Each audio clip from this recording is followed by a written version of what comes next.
வறட்சின்னா நிறைய பேருக்கு பிடிக்காது, ஆனா வறட்சியில தான் செழிப்பை இருக்கு. ஆமென்.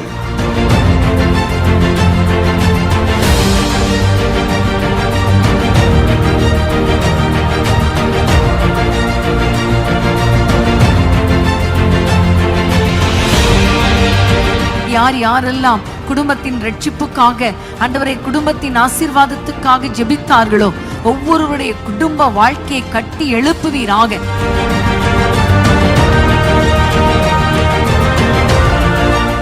வீட்டுக்குள்ளே சமாதானத்தின் கதவுகள் திறக்கப்படுவதாக, ஒப்புரவாக்குதல் உண்டாவதாக, தேவனை நித்தமும் ஆராதிக்கிற வீடுகளாய் மாறுவதாக. என்னிடத்தில் வருகிறவனை நான் புறம்பே தள்ள மாட்டேன்.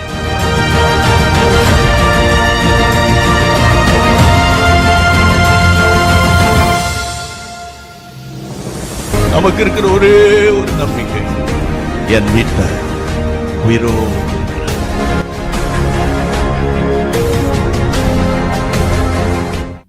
ஹல்லேலூயா, பிரைஸ் தி லார்ட். ஆண்டவராய் இயேசுவின் நாமத்தினால் இந்த மாலை நேரத்தில் உங்கள் அனைவருக்கும் அன்பின் வாழ்த்துக்களை கூறிக்கொள்கிறேன். இந்த மாலை நேரத்திலும் கர்த்தருடைய சமூகத்தில் நாம் ஒன்று இணைந்து கர்த்தரை நோக்கி பார்க்கக்கூடிய ஒரு கிருபையை தேவன் நமக்கு தந்திருக்கிறார். ஆமென், ஹல்லேலூயா. நிச்சயமாகவே இந்த நாளில் கர்த்தர் பெரிய காரியங்களை செய்ய போகிறார். இந்த நேரத்திலும் இணையதளத்தின் மூலமாக, தொலைக்காட்சியின் மூலமாக இதை பார்த்து கொண்டிருக்கிற கர்த்தருடைய பிள்ளைகள் அனைவருக்கும் எங்கள் இயேசு சந்திக்கிற ஊழியத்தின் சார்பாக நான் மறுபடியும் வாழ்த்துக்களை கூறிக்கொள்கிறேன். நம்ம எல்லாரும் சில நிமிட நேரம் கண்களை மூடி நாம் செபிக்கலாமா? இந்த ஆன்லைன் மூலமாய், லைவ் ஸ்ட்ரீம் மூலமாய் கர்த்தரை துதித்து ஆராதித்து அவருடைய பிரசன்னத்தில் நாம் களி கூற போகிறோம். கர்த்தர் தாமே நமக்கு ஆசீர்வதித்து தரும்படியாய், கர்த்தருடைய பிரசன்னத்தை அளவில்லாமல் ஊற்றப்படும்படியாய் நம்ம எல்லாரும் ஆண்டவரை நோக்கி எல்லாரும் வாயில திறந்து அப்பா என்று சொல்லி துதிக்கலாமா? எல்லாரும் வாயில திறந்து இயேசுவே உமக்கு ஸ்தோத்திரம் அப்பா என்று சொல்லுங்க. அப்பா உம்மை நாங்கள் ஸ்தோத்திரிக்கிறோம், உம்மை நாங்கள் மகிமைப்படுத்துகிறோம். ஒருவராய் பெரிய காரியங்களை செய்கிறவரே உமக்கு ஸ்தோத்திரம் அப்பா என்று சொல்லுங்க. உமக்கு ஸ்தோத்திரம், ஸ்தோத்திரம், ஸ்தோத்திரம், ஸ்தோத்திரம், ஸ்தோத்திரம் ஐயா. இயேசுவே உம்மை நாங்கள் நன்றியோடு ஸ்தோத்திரிக்கிறோம், உம்மை நாங்கள் மகிமைப்படுத்துகிறோம் ஆண்டவரே. நாம் எல்லாரும் ஒன்று இணைந்தவர்களாய் ஆண்டவரை பார்த்து, ஆண்டவரே இந்த லைவ் ஸ்ட்ரீம் எங்களுக்கு ஆசீர்வதித்து தாங்க என்று சொல்லுங்க.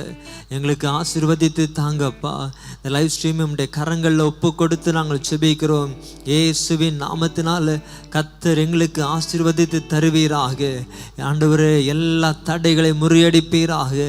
எல்லா வான மண்டலத்தின் பொல்லாத ஆவிகளின் கிரியைகள் இயேசுவின் நாமத்தில் அழிக்கப்படுவதாக. இயேசுவின் நாமத்தில் அழிக்கப்படட்டும் ஐயா. தகப்பனே உங்க கரங்களை ஒப்பு கொடுக்கிறோம். ஆரம்பம் முதல் முடிவு ஜெபம் வரையிலும் கர்த்தர் ஒருவரே ஆளுகை செய்வீராக. தேவன் ஒருவரே ஆளுகை செய்வீராக. நீங்க ஆளுகை செய்ய வேண்டும் என்று நாங்கள் செபிக்கிறோம். கர்த்தர் ஒருவரே ஆளுகை செய்வீராக. நீங்க ஆளுகை செய்யுங்கப்பா. நீங்க ஆளுகை செய்ய போறதற்காக உமக்கோடி ஸ்தோத்திரம், உமக்கோடி ஸ்தோத்திரம் ஆண்டவரே. அப்பா உமக்கு நன்றி ஆண்டவரே. இதில் இணைந்திருக்கிற ஒவ்வொருவரையும் உடைய கரங்களை ஒப்பு கொடுக்கிறோம். இன்னும் இதில் இணைய வேண்டியவர்கள் உண்டு அப்பா. ஒவ்வொருவரையும் உற்சாகப்படுத்துங்க, ஞாபகப்படுத்துங்க ஆண்டவரே.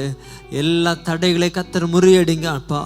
ஒன்று இணைந்தவர்களாய் நாங்கள் உம்மை நோக்கி பார்க்க கர்த்தருக்கு கிருபை செய்வீராக. கர்த்தருக்கு கிருபை செய்யுங்க அப்பா. கர்த்தர் அப்படி கிருபை செய்ய போறீரு, அதற்காக உமக்கு ஸ்தோத்திரம், உமக்கு ஸ்தோத்திரம் அப்பா, உமக்கு ஸ்தோத்திரம். உம்முடைய கரங்கள் ஒப்பு கொடுக்கிறோம். இயேசுவின் நாமத்தில் ஜெபிக்கிறோம் பிதாவே. ஆமேன், ஆமேன். கர்த்தர் எல்லா தடைகளை முறியடித்து இந்த மாலை நேரத்திலும் அவருடைய பிரசன்னத்தை நம்ம இது ஊற்ற போகிறார். ஆமேன், ஹல்லேலூயா, ஹல்லேலூயா. நம்ம எல்லாரும் சேர்ந்து ஆண்டவரை துதித்து பாட போகிறோம். உன்னத தேவனுக்கு ஆராதனை. இந்த பாடலை பாடி தேவனுடைய நாமத்தை மகிமைப்படுத்தும்.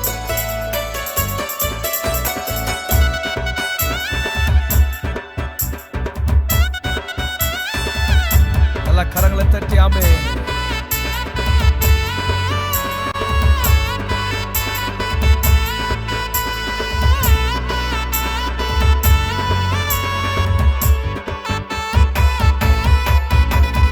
உன்னத தேவனுக்கு ஆராதனை, மகத்துவராஜனுக்கு ஆராதனை, சர்வவல்ல தேவனுக்கு ஆராதனை, எங்கள் ஆராதனை எங்கள் ஆராதனை. அல்லேலூயா பாடி துதிப்போம், எங்கள் இயேசு ராஜனை வாழ்த்தி போற்றுவோம். அல்லேலூயா பாடி துதிப்போம், எங்கள் இயேசு ராஜாவை வாழ்த்தி போற்றுவோம். பிதாவாம் தேவனுக்கு ஆராதனை, குமாரன் நாம் இயேசுவுக்கு ஆராதனை, ஆவியால் கர்த்தருக்கு ஆராதனை, எங்கள் ஆராதனை, எங்கள் ஆராதனை. அல்லேலூயா பாடி துதிப்போம், எங்கள் இயேசு ராஜாவை போற்றி பாடுவோம். அல்லேலூயா பாடி துதிப்போம், எங்கள் இயேசு ராஜனை வாழ்த்தி போற்றுவோம்.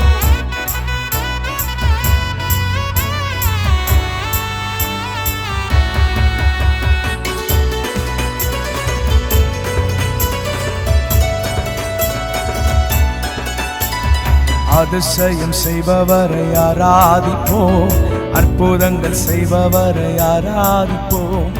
அதிசயம் செய்பவரை ஆராதிப்போம், அற்புதங்கள் செய்பவரை ஆராதிப்போம். கரம் பற்றி நடத்தினார் ஆராதிப்போம், கண்மலை மேல் உயர்த்தினார் ஆராதிப்போம்.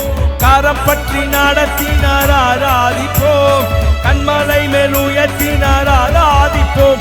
அல்லேலூயா பாடி துதிப்போம், எங்கள் இயேசு ராஜனை வாழ்த்தி போற்றுவோம். அல்லேலூயா பாடி துதிப்போம், பாடுவோம், எங்கள் இயேசு ராஜன். அல்லேலூயா, அல்லேலூயா வாழ்த்தி பாடுவோம், எங்கள் இயேசு ராஜனை வாழ்த்தி போற்றுவோம். அல்லேலூயா பாடி துதிப்போம், எங்கள் இயேசு ராஜனை வாழ்த்தி போற்றுவோம். பாவங்கள் மன்னித்தார் ஆராதிப்போம், பரிசுத்தம் தந்திட்டார் ஆராதிப்போம். பாவங்கள் மன்னித்தார் ஆராதிப்போம், பரிசுத்தம் தந்திட்டார் ஆராதிப்போம். அக்கினியால் கூடமிட்டார் ஆராதிப்போம், பொன்னாக மின்ன செய்தார் ஆராதிப்போம். அக்கினியால் கூடமிட்டார் ஆராதிப்போம், பொன்னாக மின்ன செய்தார் ஆராதிப்போம். அல்லேலூயா பாடி துதிப்போம், எங்கள் இயேசு ராஜாவை போற்றி பாடுவோம். அல்லேலூயா பாடி துதிப்போம், எங்கள் இயேசு ராஜனை வாழ்த்தி போற்றுவோம். உன்னத தேவனுக்கு ஆராதனை, மகத்துவ ராஜனுக்கு ஆராதனை, சர்வவல்ல தேவனுக்கு ஆராதனை, எங்கள் ஆராதனை, எங்கள் ஆராதனை. அல்லேலூயா பாடி துதிப்போம், எங்கள் இயேசு ராஜாவை வாழ்த்தி போற்றுவோம். அல்லேலூயா பாடி துதிப்போம், எங்கள் இயேசு ராஜாவை வாழ்த்தி போற்றுவோம். வாக்கு தத்தம் தந்தவர், வாக்கு மாறாத நல்ல தெய்வம் அவர். அவரை நாம் ஆராதித்துக் கொண்டிருக்கிறோம். ஆமென். வாக்கு தத்தம் தந்தவரை ஆராதிப்போம், வாக்கும் மாறா நல்லவரை ஆராதிப்போம். வாக்கு தத்தம் தந்தவரை ஆராதிப்போம், வாக்கும் மாறா நல்லவரை ஆராதிப்போம். விண்ணப்பத்தை கேட்டவரை ஆராதிப்போம், விடுதலை தந்தவரை ஆராதிப்போம். விண்ணப்பத்தை கேட்டவரை ஆராதிப்போம், விடுதலை தந்தவரை ஆராதிப்போம். ஆமென். சேர்ந்து பாடுவோம், எங்கள் இயேசு ராஜனை வாழ்த்தி போற்றுவோம். அல்லேலூயா பாடி துதிப்போம், எங்கள் இயேசு கரங்களை உயர்த்தி சொல்லுங்க. அல்லேலூயா பாடி துதிப்போம், எங்கள் இயேசு ராஜனை வாழ்த்தி போற்றுவோம். அல்லேலூயா பாடி துதிப்போம், எங்கள் இயேசு ராஜனை வாழ்த்தி போற்றுவோம். லூயா பாடி துதிப்போம். நல்ல கரங்களை உயர்த்தி சொல்லுங்க. அப்பா உம்மை உயர்த்தி பாடுவோம். அப்பா thank you Lord, எங்கள் இயேசு ராஜனை. உன்னத தேவனுக்கு, உன்னத தேவனுக்கு ஆராதனை, மகத்துவ ராஜனுக்கு ஆராதனை, சர்வவல்ல தேவனுக்கு ஆராதனை, எங்கள் ஆராதனை, எங்கள் ஆராதனை. அல்லேலூயா பாடி துதிப்போம், எங்கள் இயேசு ராஜனை வாழ்த்தி போற்றுவோம். அல்லேலூயா பாடி துதிப்போம்,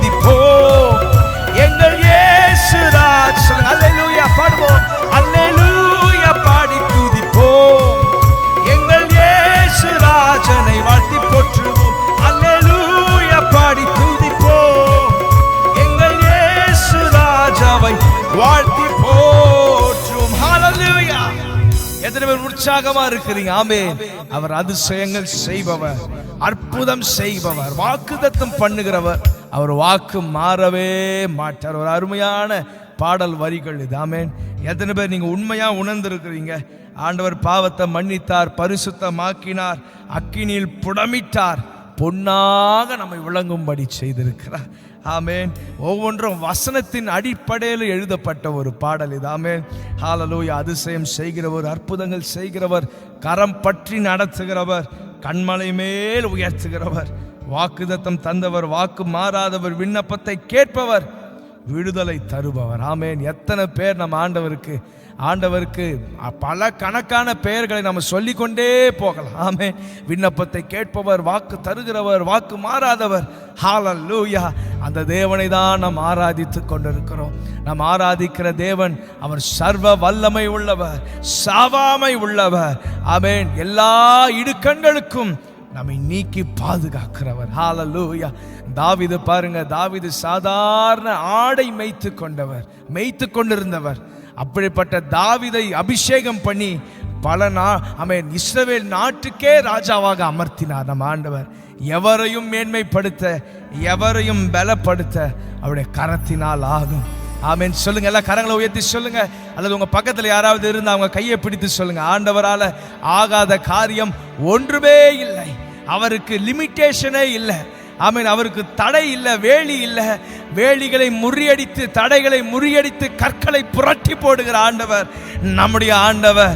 ஹல்லேலூயா. அவரை தான் நாம் ஆராதித்து கொண்டிருக்கிறோம். ஒருவேளை தடை இருக்கலாம், ஆமென், புயல் போன்ற சூழ்நிலைகள் காணப்படலாம். ஆனால் எல்லாவற்றையும் மேற்கொள்ள அவர் வல்லமை உள்ளவர். இயேசு கூட இருந்தா புயல்களையும் நாம் தாண்டி வருவோம், அலைகளையும் எளிதாய் கடந்து வருவோம், அக்கினியில் நடப்போம். எல்லாரும் கரங்களை உயர்த்தி கண்களை மூடி சொல்லுங்க, ஆண்டவரே நீங்க என் கூட இருந்தா போதும், நான் சகலத்தையும் சாதித்து முடிப்பேன். நீங்க என் கூட இருந்தா போதும், நான் எல்லாவற்றையும் செய்ய முடியும். நீங்க என் கூட இருந்தா போதும், எல்லா காரியங்களும் வாய்க்கும். அந்த உறுதியோடு மீண்டும் நம்ம பாட போகிறோம். ஆமென். அதிசயம் செய்பவர், அற்புதம் செய்பவர், அந்த ஆண்டவரை சேர்ந்து துதித்து பாடுவோம். ஆமென். நல்ல கரங்களை தட்டி சொல்லுங்க, Thank you Lord.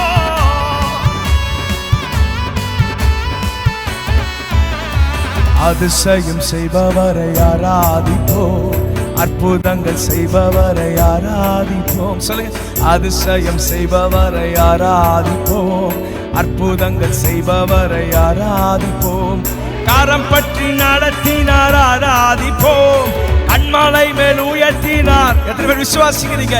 கரம் பற்றி நடத்தினார் ஆராதிப்போம், கண்மலை மேல் உயர்த்தினார் ஆராதிப்போம். அல்லேலூயா பாடி துதிப்போம், எங்கள் இயேசு ராஜனை வாழ்த்தி போற்றுவோம். அல்லேலூயா பாடி துதிப்போம், எங்கள் இயேசு ராஜன். One more time, அல்லேலூயா. அல்லேலூயா பாடி துதிப்போம், எங்கள் இயேசு ராஜனை வாழ்த்தி போற்றுவோம். அல்லேலூயா பாடி துதிப்போம், எங்கள் இயேசு ராஜனை. வாக்குத்தத்தம் தந்தவர், வாக்குத்தத்தம் தந்தவரை ஆராதிப்போம், வாக்கு மாறா நல்லவரை ஆராதிப்போம், வாக்குத்தத்தம் தந்தவரை ஆராதிப்போம், வாக்கு மாறா நல்லவரை ஆராதிப்போம், விண்ணப்பத்தை கேட்டவரை ஆராதிப்போம், விடுதலை தந்தவரை ஆராதிப்போம், விண்ணப்பத்தை கேட்டவரை ஆராதிப்போம், விடுதலை. சொல்லுங்க, விண்ணப்பத்தை கேட்டவர், ஓ விண்ணப்பத்தை கேட்டவரை ஆராதிப்போம், விடுதலை தந்தவரை. விண்ணப்பத்தை கேட்டவரை ஆராதிப்போம், விடுதலை தந்தவரை ஆராதிப்போம். அல்லேலூயா பாடி துதிப்போம், எங்கள் இயேசு ராஜனை வாழ்த்தி போற்றுவோம். அல்லேலூயா பாடி துதிப்போம், எங்கள் இயேசு. கரங்களை அசைத்து சொல்லுங்க, அல்லேலூயா. அல்லேலூயா வாழ்த்தி போடுவோம், எங்கள் இயேசு ராஜனை வாழ்த்தி போற்றுவோம். அல்லேலூயா பாடி துதிப்போம்.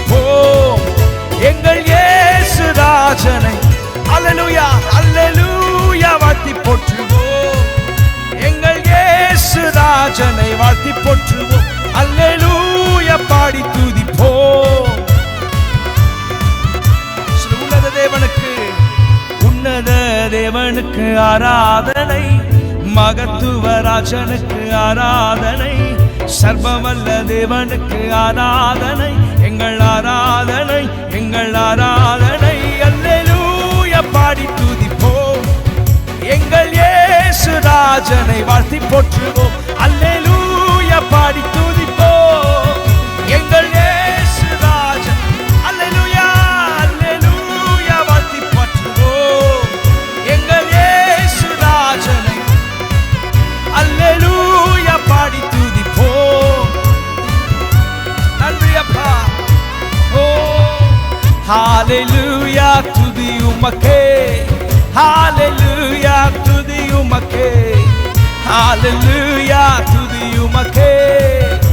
Sing hallelujah, thank you Lord. Hallelujah துதி உமக்கே, hallelujah துதி உமக்கே. வாழாக்காமல் நம்மை தலையாக்கிறவர் அவர். ஆமென். வாழாக்காமல், வாழாக்காமல் என்னை தலையாக்குவீர், கீழாக்காமல் என்னை மேலாக்குவீர். வாழாக்காமல் என்னை தலையாக்குவீர், கீழாக்காமல் என்னை மேலாக்குவீர். ஹalleluya துதி உமக்கே, ஹalleluya துதி உமக்கே, ஹalleluya. ஓ ஹalleluya, ஹalleluya, ஹalleluya துதி உமக்கே, ஹalleluya துதி உமக்கே, ஹalleluya. ஓ ரபமஷே துரசே, ஹalleluya துதி உமக்கே. பாடுங்க தேவ பிள்ளைகளே, ஆண்டவர் எவரையும் மேன்மைப்படுத்துவார். ரேதுனாஷே கை நீட்டி தூக்கி விட்டு உயரத்தில் என்னை வைத்து பிள்ளையை மாற்றி விட்டு நிரந்தரமாய் தூசியை தட்டி விட்டு சாம்பலை நீக்கி விட்டு சிங்காரம் தந்து விட்டு நிரந்தரமாய் கை நீட்டி தூக்கி விட்டு உயரத்தில் என்னை விட்டு பிள்ளையை மாற்றி விட்டு நிரந்தரமாய் தூசியை தட்டி விட்டு சாம்பலை நீக்கி விட்டு சிங்காரம் தந்து விட்டு நிரந்தரமாய். ஹalleluya துதி உமக்கே, ஹalleluya துதி உமக்கே, ஹalleluya துதி உமக்கே. வாழாக்காமல், வாழாக்காமல் என்னை தலையாக்குவீர், கீழாக்காமல் என்னை மேலாக்குவீர். ஓ வாழாக்காமல் என்னை தலையாக்குவீர், கீழாக்காமல். Hallelujah, hallelujah துதி உமக்கே, hallelujah துதி உமக்கே, hallelujah துதி உமக்கே, hallelujah, hallelujah, hallelujah துதி உமக்கே, hallelujah துதி உமக்கே, hallelujah துதி உமக்கே. அரக்கன் கோலியாத்தை அழிக்கும் வல்லமையை சிறிய தாவீதுக்குள் வைத்தவரே, ஆடுகள் மேய்த்தவனை ஜாதிகள் மத்தியிலே உயர்த்தி தூக்கி நீரே மேலே மேலே மேலே மேலே. அரக்கன் கோலியாத்தை அழிக்கும் வல்லமையை சிறிய தாவீதுக்குள் வைத்தவரே, ஆடுகள் மேய்த்தவனை ஜாதிகள் மத்தியிலே உயர்த்தி தூக்கி நீரே மேலே மேலே மேலே மேலே. ஹalleluya துதி உமக்கே, ஹalleluya துதி உமக்கே, ஹalleluya. எல்லாமே நிரம்பி சொல்லுங்க, அப்பா ஒருவருக்கே துதி. ஹalleluya, ஓ ஹalleluya துதி. Thank you Lord. Rakna se dura baladiande. Hallelujah, hallelujah துதி உமக்கே. Hallelujah, mashe dumarase. வாழாக்காமல் என்னை தலையாக்குவீர், கீழாக்காமல் என்னை மேலாக்குவீர். வாழாக்காமல் என்னை தலையாக்குவீர், கீழாக்காமல் என்னை மேலாக்குவீர். ஹalleluya துதி உமக்கே, ஹalleluya துதி உமக்கே, ஹalleluya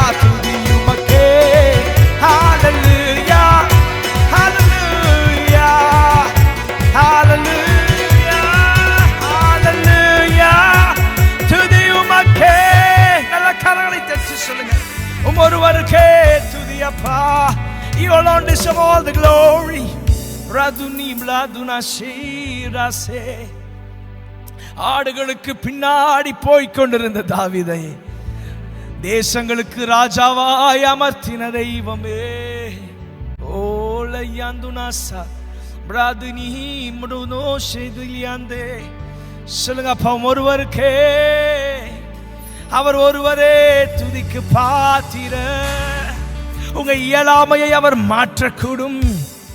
மோசே சொன்னா, நான் திக்கு நாவு, மந்த நாவை உடையவன், திக்கு வாய் உள்ளவன். ஆண்டவரே, என்னையா பயன்படுத்த போறீங்க, வேற யாரையாவது அனுப்பும் என்று சொல்லும் பொழுது ஆண்டவர் சொன்னார், நான் உன்னைதான் பயன்படுத்துவேன். மோசேவை ஆண்டவர் அழைத்தார், பயன்படுத்தினார், இஸ்ரவேல் ஜனங்களை நடத்தினார். ஓ ஆமே, நம்முடைய குறைவுகள் ஆண்டவருக்கு ஒரு பொருட்டே கிடையாது. குறைவுள்ளவர்களை தான் ஆண்டவர் எடுத்து பயன்படுத்துகிறார். ஆமென். சமுதாயத்தில் ஒடுக்கப்படுகிறவர்களை தான் ஆண்டவர் எடுத்து முன்னிலையில் நிறுத்துகிறார். ரபுதானா, சிறுமைப்பட்டவர்களை தான் ஆண்டவர் நோக்கி பார்க்கிறார். நொறுங்குண்ட ஆவியுடையவர்களை தான், வசனத்துக்கு நடுங்குகிறவர்களை தான் ஆண்டவர் நோக்கி பார்க்கிறார். நல்லா 2 கரங்களை தலைக்கு மேல உயர்த்தி சொல்லுங்க, ஆண்டவரே ராது நீ மூஷே கலபாதா, எங்களையும் உயர்த்த நீர் வல்லவரப்பா. ஓ, எங்களையும் நீர் உயர்த்த வல்லவரையா. ஓ, ஜோதிகளின் பிதாவே, சர்வ வல்லவரே, ஓ உம்மை ஆராதிக்கிறோம். என்னை கண்ட தெய்வமே, என்னை பார்க்கிறவர், என் நினைவாய் இருக்கிறவர், என்னையே கண்காணித்து கொண்டிருக்கிறவரே, எங்களை பக்குவப்படுத்தி ஏற்ற நேரத்தில் எங்களை உயர்த்துகிறவர். ஏசாயா 60, சின்னவன் 1000, சிறியவன் பலத்த ஜாதியாவது ஏற்ற காலத்தில் நடக்கும். At the right time God will do what he has been destined. அவர் முன்னமே எதை குறித்திருக்கிறாரோ அதை ஏற்ற நேரத்தில் அதை செய்கிறவராய் இருக்கிறார். ஓ, நம்மை உடைத்து உருவாக்குகிறவர் அவர். லேதானா சே மீமுரோலாசே. சொல்லுங்க அப்பா, எங்களை உருவாக்குகிறவரே. ஓ, உயரத்திற்கு மேல உயரத்திற்கு கொண்டு போகிறவரே, கிருபை மேல கிருபையினால் எங்களை நிரப்புகிறவரே. கிருபை பெயர் சொல்லி அழைத்த கிருபை, என்னையும் கண்ணோக்கி பார்த்த கிருபை, என்னையும் பொருட்டா எண்ணின கிருபை, என்னையும் அழைத்த கிருபை. ஓ, உம்மை நேசிப்பேன், நேசிப்பேன், நேசிப்பேன் இயேசுவே. உம்மை நேசிப்பேன், நேசிப்பேன், நேசிப்பேன் இயேசுவை.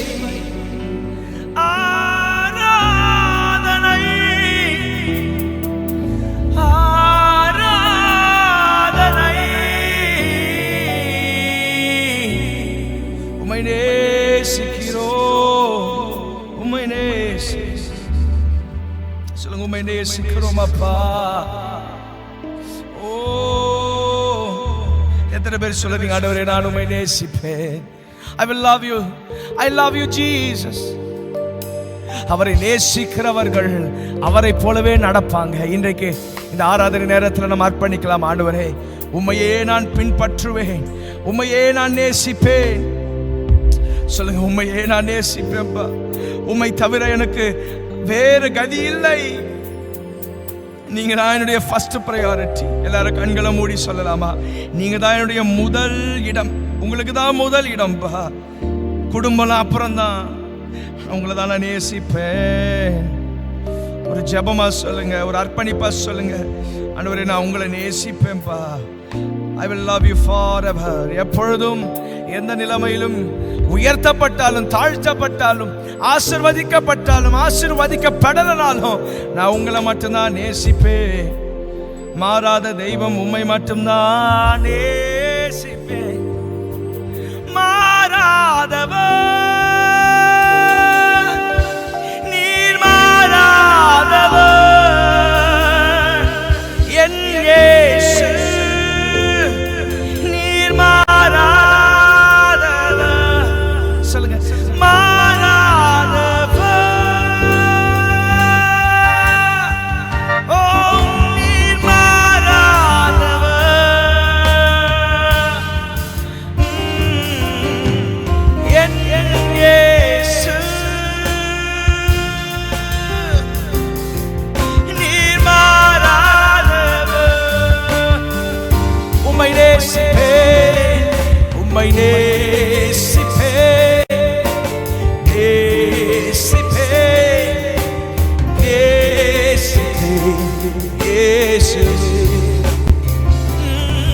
உம்மை நேசிப்பே நேசிப்பே நேசிப்பே இயேசு. ஆராதனை ஆராதனை ஓ ஆராதனை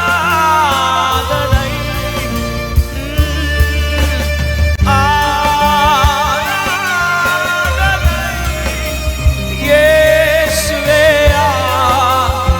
ஆராதனை. உம்மை நேசிப்பே நேசிப்பே நேசிப்பே இயேசுவே. ரெண்டு கரங்களை உயர்த்தி உம்மை நேசிப்பே நேசிப்பே நேசிப்பே இயேசு.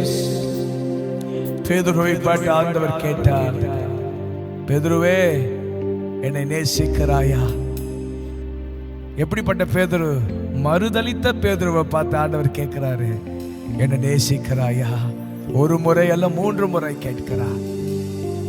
இன்றைக்கு உங்களை பார்த்து ஆண்டவர் கேட்கிறார், மகனே மகளே நீ என்னை நேசிக்கிறாயா? Do you love me? Do you love me? உங்களை பார்த்து ஆண்டவர் சொல்கிறார், நீங்க என்ன நேசிக்கிறீங்களா? உண்மையா நேசிக்கிறோமா? கொஞ்சம் சிந்தித்து பாருங்க. உண்மையா இயேசுவை நம்ம நேசிக்கிறோமா? ஏதோ நான் ஐ லவ் ஜீசஸ், நான் இயேசுவை நேசிக்கிறேன்னு சொல்றதுல அன்பு வெளிப்படாது. அப்படி வார்த்தையை கனப்படுத்தி அதன்படி நடக்கிற போதுதான் நம்ம உண்மையா அவரை நேசிக்கிறோம் என்ற அர்த்தம்.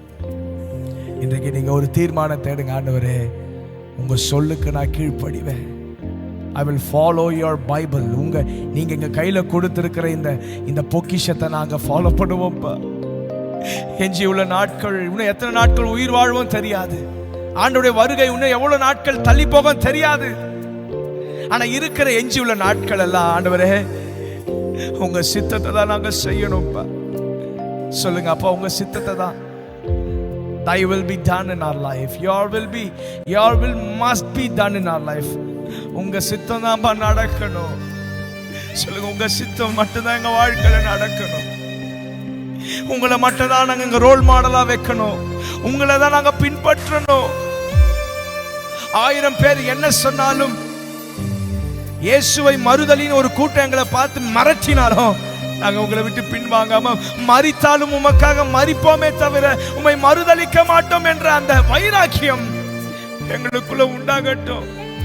Let the seal of Holy Spirit fill us. ஆவியானவருடைய இந்த வைராக்கியம் எங்களை நிரப்பட்டும். ஓ லத்மாசே மீதுனாசே. சொல்லுங்க, உம்மை நேசிப்பே நேசிப்பே நேசிப்பே இயேசுவே. அவர் மாறாதவர். நேசிப்பே நேசிப்பே நேசிப்பே இயேசுவே. உம்மை நேசிப்பே உம்மை நேசிப்பே நேசிப்பே நேசிப்பே இயேசுவே. சொல்லுங்க ஆண்டவரே, உம்மை நேசிப்பே. Oh, thank you Lord. மாறாதவர்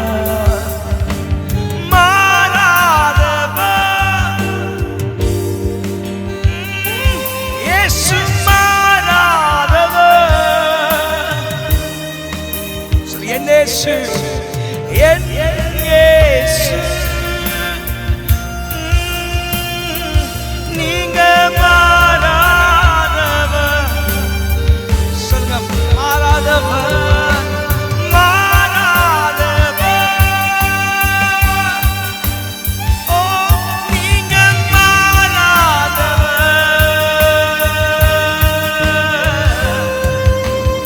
என்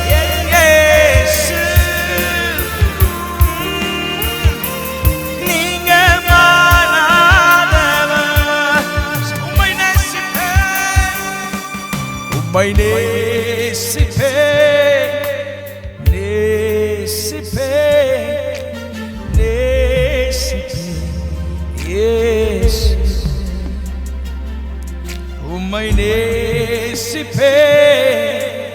நேசிப்பே நேசிப்பே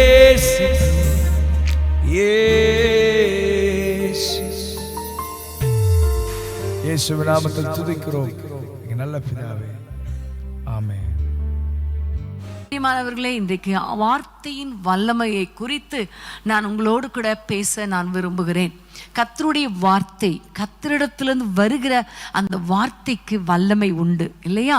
ஏனென்றால் வேதம் சொல்லுகிறது, யோவான் 6ஆம் அதிகாரத்துக்கு வேதத்தை திருப்பிக் கொள்ளுங்கள்.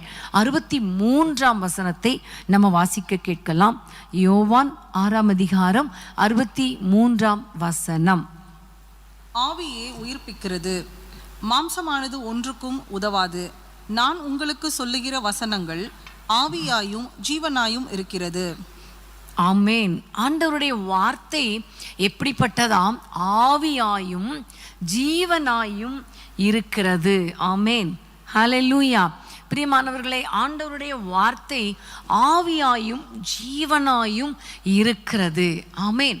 இன்றைக்கு இந்த வசனம் உங்களுக்குள்ளே வரும் பொழுது அது ஒரு மாம்சத்துக்குரிய வசனம் கிடையாது. அது ஆவியினாலே ஏவப்பட்டு அனுப்பப்படுகிற வார்த்தை. அதற்கு ஒரு ஜீவன் இருக்கிறது. நீங்கள் சாதாரணமாக நினைக்கக்கூடாது. கர்த்தருடைய வார்த்தை, தேவனுடைய வார்த்தை இந்த பலிபீடத்திலிருந்து புறப்பட்டு உங்களுக்கு நேராக வரும்பொழுது ஏதோ இந்த சிஸ்டர் பேசுகிற வார்த்தை அப்படின்னு நினைக்கக்கூடாது. அது கர்த்தருடைய வார்த்தை. அந்த வார்த்தை எப்படிப்பட்டதாம்? ஆவி உடையது, ஜீவன் உடையது. ஆமென், ஹல்லேலூயா. பிரியமான தேவ பிள்ளைகளே, அதனால தான் இந்த வசனத்தை கண்டுபிடிக்கிறவர்களுக்கு அது ஜீவன் உண்டாக்கும் என்று நீதிமொழிகள் 4ஆம் அதிகாரத்தில் சொல்லப்பட்டிருக்கிறது. இந்த வசனங்கள் நாம் ஏற்றுக்கொள்ளும் பொழுது அது நம்முடைய ஆவியோடு பேசுகிறது. ரெண்டாவதாக நம்முடைய சரீரத்துக்குள்ளே ஒரு ஜீவனை கொண்டு வந்து கொடுக்கிறது. அதனால தான் பார்த்தீங்கன்னா நிறைய நேரங்களில் சோர்ந்து போய் உட்கார்ந்திருப்போம். ஆனால் இந்த வார்த்தை நமக்கு நேராக வரும் பொழுது, கர்த்தருடைய வார்த்தை வாசிக்கும் பொழுது அல்லது கர்த்தருடைய செய்திகளை கேட்கும் பொழுது அது நம்மை தட்டி எழுப்புகிறது இல்லையா? கர்த்தருக்கு ஸ்தோத்திரம்.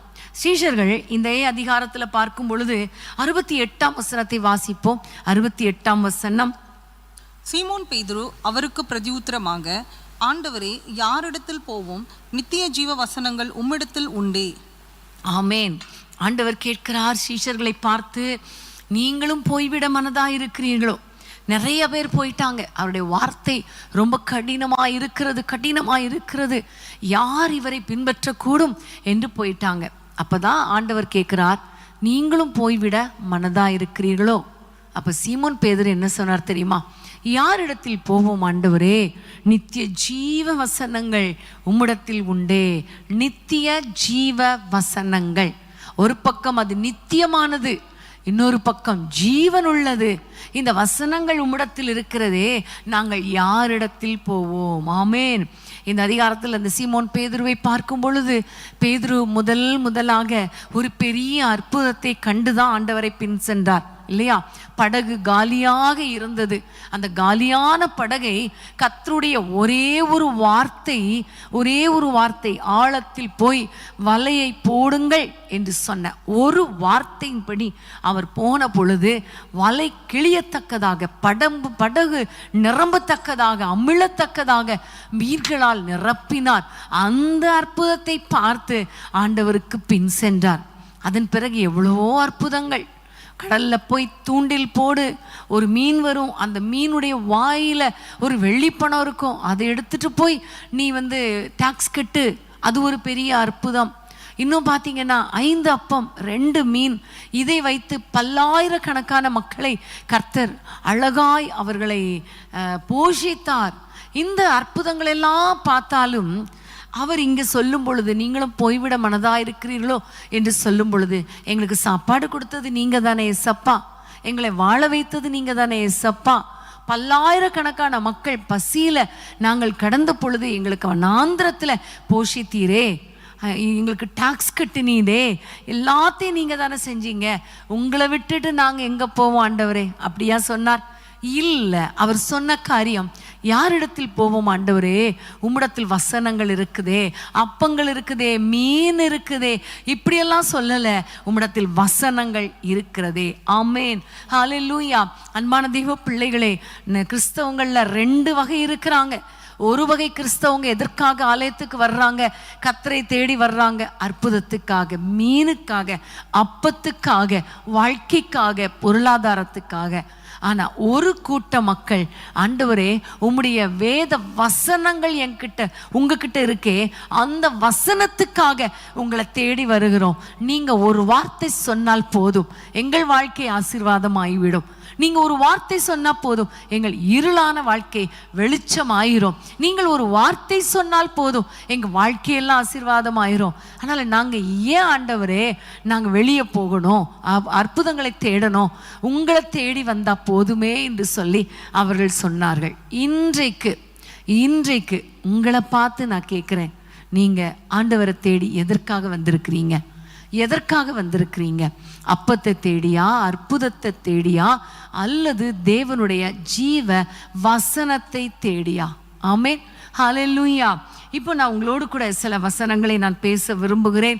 தேவனுடைய வார்த்தையை குறித்து, இந்த வார்த்தை உங்களை எப்படியெல்லாம் ஆசீர்வதிக்கிறது, இந்த வார்த்தை பிடித்து கொள்ளும் பொழுது, இந்த வார்த்தைக்கு கீழ்ப்படியும் பொழுது, இந்த வார்த்தை அப்படியே ரிசீவ் பண்ணி அது எனக்கென்று நீங்கள் எடுத்துக்கொள்ளும் பொழுது, அது எப்படியெல்லாம் உங்கள் வாழ்க்கையில் அற்புதங்களை செய்கிறது என்பதை குறித்து நம்ம பார்க்க போகிறோம். வேதத்தில் நீங்கள் பார்த்தீங்கன்னா ஒரு முக்கியமான ஒரு மனிதர் எலியா தீர்க்கதரிசி. அவரை குறித்து 1 ராஜாக்கள்ல சொல்லப்பட்டிருக்கிறது. 17ஆம் அதிகாரத்திலிருந்து அது அவரை குறித்து சொல்லப்பட்டிருந்தாலும் 19ஆம் வசனத்தில் நம்ம பார்க்கிறோம். வேதத்தை திருப்பிக் கொள்ளுங்கள். 1 ராஜாக்கள் 19ஆம் அதிகாரம் 5ஆம் வசனத்தை வாசிக்க கேட்போம். ஒரு சூரை செடியின் கீழ் படுத்துக்கொண்டு நித்திரை பண்ணினான். அப்பொழுது ஒரு தூதன் அவனை தட்டி எழுப்பி, எழுந்திருந்து போஜனம் பண்ணு என்றான். இதில் பார்க்கும் பொழுது ஒரு தூதன் அவனை தட்டி எழுப்பி, எழுந்திருந்து போஜனம் பண்ணு என்றான். இங்கு ஒரு தூதன் மூலமாக ஆண்டவர் ஒரு வார்த்தையை எலியா தீர்க்கதரிசிக்கு நேராக கர்த்தர் அனுப்புகிறார். ஆமென். நீ எழுந்திரு போஜனம் பண்ணு என்று அவரை தட்டி எழுப்புகிறதை நாம் பார்க்கிறோம். இந்த மனிதர் எலியா எதனால் அவர் அங்க படுத்து கிடக்கிறார் என்றால், அவர் சோர்ந்து போய் படுத்து கிடக்கிறார். ஒரு ஏசபேலுடைய வார்த்தையின் நிமித்தம் அவர் படுத்து கிடக்கிறார். பெரிய தீர்க்கதரிசி தான், அக்கினியை வானத்திலிருந்து இறக்கினவர் தான், மழை பெய்யாது என்று ஆகாப்புக்கு ராஜாவுக்கு முன்பாக சொன்னவர் தான், மழை பெய்யும், நீ உன் ரதத்தை பூட்டிக் கொண்டு ஓடுரு என்று சொன்னவர் தான். அது மாத்திரமல்ல, சாரிபாத்துல அந்த விதவை கிட்ட ஒரு அப்பத்தை நீ கொடுத்தால் உனக்கு வாழ்நாள் முழுவதும் அந்த பஞ்சகாலம் முடிகிற வரைக்கும் மாவு குறையாது என்று சொல்லி அந்த அற்புதத்தை செய்தவர் தான். ஆமென். அப்படிப்பட்ட ஒரு தேவ மனிதன் இன்றைக்கு ஏசபேலுடைய வார்த்தைகளை கேட்டு அவர் சோர்ந்து போய் படுத்திருக்கிறார். பிரியமானவர்களே, அவ்வளோ பெரிய ஒரு தீர்க்கதரிசிக்கே ஒரு மனுஷுடைய வார்த்தை அவரை சோர்வடைய பண்ணுமானால், இன்னைக்கு நீங்களும் நானும் சாதாரணமான மனிதர்கள் தானே. அவரை போல அக்னி இறக்குனவங்களா? அவரை போல மழை பெய்யாமல் தடுத்தவர்களா? மழையை பெய்ய வைத்தவர்களா? ஜெபம் பண்ணி பெரிய பெரிய அற்புதங்களை செய்தவங்களா? நம்ம இல்லையே. ஆனா நமக்கும் சோர்வு வரும் இல்லையா? நேற்றைய தினத்தில் செய்தியை கேட்டு நம்ம கொஞ்சம் உற்சாகப்பட்டிருப்போம், நல்லா இருந்திருக்கோம். ஆனால் இன்னைக்கு சூழ்நிலைகள் எல்லாம் தலைகளாக மாறும் பொழுது, சூழ்நிலைகள் எல்லாம் கேள்விப்படும் பொழுது, சூழ்நிலைகள் எல்லாம் நமக்கு எதிராக இருக்கிறது போல தோன்றும் பொழுது என்ன நடக்கும்? சோர்வு வந்துடும் இல்லையா? பிள்ளைகளுக்காக ஜெபம் பண்ணா கர்த்தர் அற்புதங்களை செய்வார். இப்படி ஒரு சாட்சியை கேட்கும் பொழுது ஆண்டவர் எனக்கும் அற்புதம் செய்வார் அப்படிங்கிற ஒரு தைரியம் வரும். ஆனால் சூழ்நிலை பார்த்தா பிள்ளைகள் கீழ்ப்படியாமல் இருக்கும் பொழுது, அல்லது பிள்ளைகளுக்கு எதிர்காலம் ஆசீர்வதிக்கப்படாமல் இருக்கும் பொழுது, அல்லது தேவைகள் சந்திக்கப்படாமல் இருக்கும் பொழுது நான் கண்டிப்பாக ஆட்டோமேட்டிக்காக சோர்வுகள் வந்துவிடும் இல்லையா? அப்படிப்பட்ட ஒரு சோர்வின் மத்தியில தான் இந்த எலியா தீர்க்கதரிசி படுத்து கிடந்தார். அவர் படுத்து கிடந்துட்டு அவர் சொன்ன ஒரு வார்த்தை என்ன தெரியுமா? நான்லாம் பெரிய நல்லவன் கிடையாது, என் ஆத்துமாவை எடுத்துக்கொள்ளும் ஆண்டவரே, போதும் கர்த்தாவே, என் ஆத்துமாவை எடுத்துக்கொள்ளும். இந்த உலகத்துல வாழ்ந்தது போதும் கர்த்தாவே, ஆண்டவரே உமக்காக வாழ்ந்தது போதும் கர்த்தாவே, உம்முடைய அற்புதங்களை உம்மிடத்திலே ஜெபித்து பெரிய பெரிய அற்புதங்கள் எல்லாம் செஞ்சது போதும் கர்த்தாவே, உங்களுக்கு ஊழியம் செஞ்சது போதும் கர்த்தாவே, என் ஆத்துமாவை எடுத்துக்கொள்ளும் ஆண்டவரே என்று சொல்லி ஆண்டவரிடத்துல அவர் போராடுகிறார், வேதனைப்படுகிறார். ஆனால் இந்த எலியாவை கர்த்தருடைய தூதனை அனுப்பி ஒரு வார்த்தையை சொல்லி, எழும்பு, போஜனம் பண்ணு, நீ போக வேண்டிய பிரயாணம் வெகு தூரம் என்று சொல்லி ஆண்டவருடைய வார்த்தையை அனுப்பி இந்த எலியாவை தட்டி எழுப்புகிறதை பார்க்கிறோம். ஆமேன், ஹல்லேலூயா. நம்முடைய ஆண்டவருடைய வார்த்தை, ஒரு வார்த்தை வந்தால் போதும், அந்த வார்த்தை நம்மை சோர்விலிருந்து வெளியே கொண்டு வந்து விடும். ஆமேன், ஹல்லேலூயா. நீங்க சோர்ந்து போய் இருக்கிறீங்களா? வேதனையோடு இருக்கிறீங்களா? என்ன செய்வதென்று தெரியலன்னு நினைக்கிறீங்களா? கர்த்தருடைய ஒரு வார்த்தை உங்களுக்கு நேராக வரும் பொழுது அந்த வார்த்தை உங்களை ஊக்கப்படுத்தும், உங்களை தைரியப்படுத்தும், உங்களை தட்டி எழுப்பும். ஆமென், ஹல்லேலூயா. நீங்க இருக்கிற நிலையிலிருந்து உங்களை தட்டி எழுப்பி, உங்களை ஊக்கப்படுத்தி உற்சாகப்படுத்தி தேவனுக்காக எழும்ப வைக்கிறது தான் கர்த்தருடைய வார்த்தை. ஆமென், ஹல்லேலூயா. பிரியமான தேவ பிள்ளைகளே, எந்தெந்த விதங்கள்ல நீங்க சோர்ந்து போயிட்டீங்களோ அந்த இடங்கள்ல கர்த்தருடைய வார்த்தை உங்களுக்கு நேராக கடந்து வருகிறது. ஆமென், ஹல்லேலூயா. ஆபிரகாமுடைய வாழ்க்கையில ஆண்டவர் உன்னை பெருகவே பெருக பண்ணுவேன் என்று சொல்லி 75வது வயதுல அவருக்கு வாக்கு கொடுத்தார். 99ஆம் வயது வரைக்கும், அதாவது கிட்டத்தட்ட 24 வருடங்கள் கடந்து போனாலும் ஒவ்வொரு நாளும் கர்த்தருடைய வார்த்தையை பிடித்து பிடித்து ஆண்டவர் சொல்லி இருக்கிறார், பெருக பண்ணுவேன் சொல்லி இருக்கிறார், பெருக பண்ணுவார், பெருக பண்ணுவார், பெருக பண்ணுவார் என்று அவர் ஓடினாலும் அவரும் மனுஷன் தானே. ஒரு கட்டத்தில் அவருக்குள்ளே ஒரு சோர்வு வந்து விட்டது. 99வது வயதுல அவர் சொல்லுகிற ஒரு வார்த்தையை பாருங்க. ஆதியாகமம் 17ஆம் அதிகாரம் 17ஆம் வசனத்தை வாசிக்க கேட்போமா? ஆதியாகமம் 17:17. அப்பொழுது ஆபிரகாம் முகங்குப்புற விழுந்து நகைத்து, 100 வயதானவனுக்கு பிள்ளை பிறக்குமோ, 90 வயதான சாராள் பிள்ளை பெறுவாளோ என்று தன் இருதயத்திலே சொல்லிக்கொண்டு, அடுத்த வசனம் 18. இஸ்மவேல் உமக்கு முன்பாக பிழைப்பானாக என்று ஆபிரகாம் தேவனிடத்தில் விண்ணப்பம் பண்ணினான். ஆமென். ஆபிரகாம் ஆண்டவரிடத்தில் ஒரு விண்ணப்பம் பண்றான், இஸ்மவேல் உமக்கு முன்பாக பிழைப்பானாக. ஏன்னா அவன் சோர்ந்து போயிட்டான். இன்னும் ஒரு பிள்ளை, சாராளுடைய கற்பத்துல ஒரு பிள்ளை பிறக்கும்னு சொல்றாரு, அதெல்லாம் நடக்கிறது மாதிரி தெரியல. சூழ்நிலையை பார்த்தா ரொம்ப மோசமாயிட்டு இருக்கு. 99 வயது கிழவன் ஆயிட்டேன், சாராளுக்கு கர்ப்பம் செத்து போயிட்டு, எல்லாமே முடிஞ்சு போச்சு, ஃபைலே க்ளோஸ் ஆயிடுச்சு, இனிமே எப்படி அற்புதம் நடக்கும்? நீர் கொடுத்தீரே ஆகார் மூலமாக, இந்த இஸ்மவேல் உமக்கு முன்பாக பிழைப்பானாக என்று சொல்லி ஆண்டவரிடத்தில் அவர் ஜெபம் பண்ண ஆரம்பித்து விடுகிறார். அங்கு எலியா எப்படி ஜெபித்தார்? போதும் கர்த்தாவே, என் ஆத்துமாவை எடுத்துக்கொள்ளும். இங்க ஆபிரகாம் ஜெபிக்கிறார், இஸ்மவேல் பிழைப்பானாக. அப்போ எப்பவுமே சோர்வு வரும் பொழுது ஜெபம் கூட மாறிடுது இல்லையா? ஆண்டவரே அதுதான் தரல, அது வாக்கு பண்ணீங்க, ஆனா அதுதான் தரல, அட்லீஸ்ட் இதை வச்சாது நான் திருப்தி ஆகும்படி இந்த காரியத்துல இதை நடத்திருங்க, இதை பண்ணிருங்க. இப்படி நம்ம ஜெபமே மாறி விடுகிறது. வாக்குத்தத்தம் பண்ணின ஆண்டவருடைய வார்த்தையை பிடித்து கொள்ளாமல் சூழ்நிலைகளை பார்த்து இருக்கிறது போதும் என்று சொல்லி நம்ம ஒரு முடிவுக்குள்ளே வந்து விடுகிறோம். சோர்ந்து போய் இதுக்கு மேல என்னால் எழும்ப முடியாது என்று சொல்லி ஒரு லெவல்ல நம்ம அப்படியே சோர்ந்து போய் விடுகிறோம். ஆனா ஆபிரகாமை மறுபடியும் ஆண்டவர் தட்டி எழுப்பினார், வார்த்தையை சொன்னார். 19ஆம் வசனத்தை வாசிக்க கேட்போமா? 19ஆம் வசனம். அப்பொழுது தேவன், உன் மனைவியாகிய சாராள் நிச்சயமாய் உனக்கு ஒரு குமாரனை பெறுவாள், அவனுக்கு ஈசாக்கு என்று பெயரிடுவாயாக, என் உடன்படிக்கை அவனுக்கும் அவனுக்கு பின்வரும் அவன் சந்ததிக்கும் நித்திய உடன்படிக்கையாக ஸ்தாபிப்பேன். ஆமென், ஹல்லேலூயா.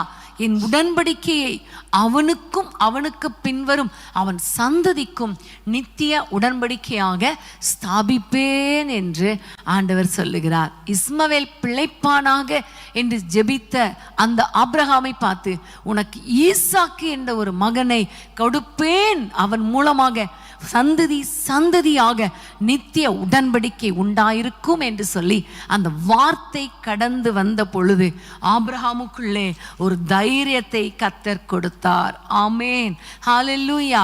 பிரியமான தேவ பிள்ளைகளே, ஆபிரகாமை அன்றைக்கு தட்டி எழுப்பின, ஊக்கப்படுத்திய, உற்சாகப்படுத்திய அதே வார்த்தை இன்றைக்கு உங்களுக்கு நேராக கடந்து வருகிறது. ஒவ்வொரு ஆண்டு துவங்கும் பொழுதும் ஆண்டவரே வாக்குத்தத்தம் கொடுக்குறீங்க, ஆனால் அந்த வாக்குத்தத்தம் நிறைவேறுகிறதற்கு எவ்வளோ நாட்கள் போய்கொண்டே இருக்கிறதப்பா என்று சில சமயங்களில் உங்களுக்குள்ளே சோர்வு வரலாம் இல்லையா? கடந்த வருஷத்தில் கர்த்தர் உங்களுக்கு என்ன வாக்குத்தத்தம் கொடுத்தார்? பெரிதானவைகளை காண்பாய். நம்ம சந்திக்கிற மூலமாக உங்களுக்கு நிறைய வாக்குத்தத்தங்கள் தனிப்பட்ட விதத்தில் கொடுத்திருப்பார். நிறைய காரியங்களை நம்ம பார்க்காத பொழுது, அற்புதங்களை பார்க்காத பொழுது நமக்கு சோர்வு வந்திருக்கலாம். இந்த வருஷம் வந்தா பெருக பண்ணுவேன் அப்படி வாக்கு கொடுத்திருக்கிறார். ஆனால் பொருளாதாரம் கஷ்டமா இருக்குது. சூழ்நிலை பார்த்தா பிள்ளைகளுடைய எதிர்காலம் கட்டப்படலை. திருமணம் நடந்தாதானே அவர்கள் பெருக முடியும். பெருகலை. பொருளாதாரத்திலும் பெருக்கம் இல்லை, குடும்ப வாழ்க்கையிலும் பெருக்கம் இல்லை, வேலை ஸ்தலத்திலும் பெருக்கம் இல்லை, எதுலையுமே பெருக்கம் இல்லை. சூழ்நிலை பார்த்தா அட்லீஸ்ட் இருதயத்தில் ஒரு சமாதானமாவது பெருகுனா இருக்கிற நிலைமையில நான் அப்படியே ஓடிடுவேன் அப்படிங்கிற மாதிரி நீங்கள் யோசித்து கொண்டு இருக்கிறீங்களா? இன்னும் வாக்குத்தத்தங்கள் நிறைவேறலையே, இருக்கிறது போதும் அப்படின்னு நினைக்கிறீங்களா? இல்லை, ஆண்டவருடைய வார்த்தை உங்களுக்கு நேராக வருகிறது. என்ன வாக்குத்தத்தம் கொடுத்தாரோ அந்த வாக்குத்தத்தத்தை கர்த்தர் நிறைவேற்றுவார். நிச்சயமாகவே அதற்குன்னு ஒரு டைம் வைத்திருக்கிறார். அந்த நேரத்தில் அந்த வார்த்தைகள் நிறைவேறும். ஆமென். நீங்க எப்படிப்பட்ட சோர்வுல இருந்தாலும் அந்த வார்த்தை உங்களை தட்டி எழுப்பும். ஆமென், ஹல்லேலூயா. கர்த்தருக்கு ஸ்தோத்திரம். லாசரு மரித்த பொழுது அவனுடைய சகோதரிகள் சொல்லி அனுப்புனாங்க, வியாதியா இருக்கும் பொழுது. மரித்த பிறகு மரித்து போய்விட்டார்னு சொல்லிட்டாங்க. ஆனா மரித்த பிறகு 4 நாளைக்கு பிறகுதான் இயேசு வந்த பொழுது எல்லாரும் சொன்ன வார்த்தை, அவன் வியாதியா இருக்கும் பொழுது நீர் வந்திருந்தீரே ஆனால், நீர் மட்டும் இருந்திருந்தீரே ஆனால் என் சகோதரன் மரித்திருக்க மாட்டான் அப்படின்னு சொன்னாங்க. அது ஒரு சோர்வின் வார்த்தை. அது மாத்திரமல்ல, ஆண்டவர் சொல்லுகிறார், உயிரோடு நான் மரித்தாலும் பிழைப்பான் என்று சொல்லும் பொழுது, ஆமா ஆண்டவரே உம்முடைய வருகை வருமே, உலகத்தின் கடைசி நாள்ல அவன் கண்டிப்பா எழும்புவான் ஆண்டவரே என்று சொல்லுகிறான். இன்னும் இல்லை அந்த இடத்தை கொண்டு போய் காட்டுங்க, அவன் உயிரோடு எழும்புவான் என்று சொன்ன பொழுது மரித்து 4 நாள் ஆயிற்றப்பா, 4 நாள் ஆனதுக்கு அப்புறம் அது எப்படி எழும்ப முடியும் என்று அவர்கள் அந்த சோர்வின் வார்த்தையே, அவிசுவாச வார்த்தைகளையே, சூழ்நிலைகளை பார்த்து அந்த சூழ்நிலையை பற்றியே அவர்கள் பேசி கொண்டிருந்தாங்க. ஆனா ஆண்டவர் சொன்னார், அந்த இடத்துக்கு கூட்டிக் கொண்டு போங்கள் என்று சொல்லி, அங்க போய் ஒரு அற்புதம் நடக்கும் என்று சொல்லி லாசருவை உயிரோடு கூட கர்த்தர் எழுப்பினார். ஆமென். இன்றைக்கு பிரியமான தேவ பிள்ளைகளே, ஆண்டவர் நமக்கு எத்தனையோ வார்த்தைகளை கொடுத்திருக்கிறார். சோர்ந்து போன நேரங்களில் எல்லாம் தட்டி எழுப்புவது கர்த்தருடைய வார்த்தை மட்டும்தான். ஆமென். எத்தனை நேரங்களில் வேதனையோடு கூட போகும் பொழுது வசனம் வரும், பார்த்துருக்கிறீங்களா? பயப்படாதே, நான் உனக்கு துணைன்னு இருக்கிறேன். ஆமென். பயப்படாதே, உனக்கு வேண்டியபடியெல்லாம் செய்வேன். கடந்த வாரத்தில் என்னுடைய இருதயத்தில் ஒரு காரியத்தை குறித்து ஒரு பயம், ஒரு காரியத்திலிருந்து எப்படியாவது வெளியே வரணும், அல்லது தேவனுடைய சித்தம் தெரியணும், ஒன்றுமே தெரியாமல் இருதயத்துக்குள்ளே ஒரு பெரிய ஒரு கலக்கத்தோடு கூட இருந்த பொழுது, நான் பாளையங்கோட்டை போயிருந்தேன் இல்லையா போன வாரத்தில். அப்போ நான் அப்படி தற்செயல, ஆண்டவரே நான் என்ன பண்ண போறேன்னு தெரியலையே, இந்த காரியத்தில் எனக்கு அப்படி கலக்கமாக இருக்குதே, இருதயம் அப்படி நடுங்கி கொண்டு இருக்கிறது, என்னாகுமோ ஏதாகுமோன்னு ஒரு பயமாக இருக்குதப்பா என்று சொல்லி அப்படியே காரில் நான் போய்கொண்டே இருக்கும் பொழுது திடீரென்று திரும்பி பார்த்த பொழுது ஒரு ஆலயத்தின் வாசலில், அந்த காம்பவுண்ட் வால்லெல்லாம் அங்கே திருநெல்வேலியில் நிறைய ஆலயங்களில் எழுதப்பட்டிருக்கும், இங்கேயும் எழுதப்பட்டிருக்கிறது. அதில் ஒரு வார்த்தை, பயப்படாதே நான் உன்னோடு கூட இருக்கிறேன், திகையாதே நான் உன் தேவன். இந்த ஒரே ஒரு வார்த்தை தான், இந்த ஒரே ஒரு வார்த்தை. நிறைய வசனங்கள் இருந்துச்சு, அப்படி மூவ் பண்ணி போகும்பொழுது இந்த ஒரு வார்த்தை என் கண்களில் பட்டது. அந்த ஒரு வார்த்தை என் இருதயத்தை தைரியப்படுத்தியது. கர்த்தர் பார்த்து கொள்வார் என்று தைரியப்படுத்தி நான் வந்தேன். போய் என்னுடைய சகோதரன் வீட்டில் போய் உட்கார்ந்து என்னுடைய அண்ணியோடு கூட பேசி கொண்டு இருந்தேன். டிஸ்கஸ் பண்ணிட்டு இருக்கும்போது அவங்ககிட்ட சொன்னேன், இப்படி இந்த ஒரு வார்த்தை தான் வந்துச்சு, எனக்கு இந்த கலக்கம் மாறிடுச்சு, ஒரு கர்த்தர் தைரியத்தை கொடுத்தார் என்று நான் சொல்லும் பொழுது அவங்க டிவி ஆன் பண்ணாங்க. ஆன் பண்ணும்போது ஒரு தேவ மனிதர் தேவனுடைய வார்த்தை கொடுத்து கொண்டு இருந்தார். அவர் சொன்ன காரியம், பயப்படாதே, அதே மாதிரி பயப்படாதே யாக்கோபு என்னும் பூச்சியே நீ பயப்படாதே, நான் உனக்கு துணை நிற்கிறேன். அந்த வார்த்தையை வைத்து அவர் பேச ஆரம்பித்தார். அப்போ எங்கள் அண்ணி சொன்னாங்க, பாரு கிறிஸ்டி, நீ இந்த வார்த்தையை இப்போதான் நீ சொன்ன, ஆனால் டிவி ஆன் பண்ணுறோம் பாரு, அதுலேயும் அந்த தேவ மனிதர் அதே வார்த்தையை சொல்லுகிறார் பாத்தியா, கர்த்தர் உன்னோடு கூட இருக்கிறார், உன்னை தைரியப்படுத்துகிறார், நீ தைரியமாயிரு என்று சொன்னாங்க. நம்ம மற்றவங்களுக்கு பிரசங்கம் பண்ணும்போது மற்றவங்களை தைரியப்படுத்துகிறோம். ஆனால் நம்முடைய வாழ்க்கை என்று வரும்பொழுது, நம்முடைய பிரச்சனைகள் என்று வரும்பொழுது நாமும் சில சமயங்களில் சோர்ந்து போயிடுவோம் இல்லையா? அந்த நேரத்தில் நம்மை தட்டி எழுப்புவது, நம்மை திடப்படுத்துவது கர்த்தருடைய வார்த்தை. ஆமென்.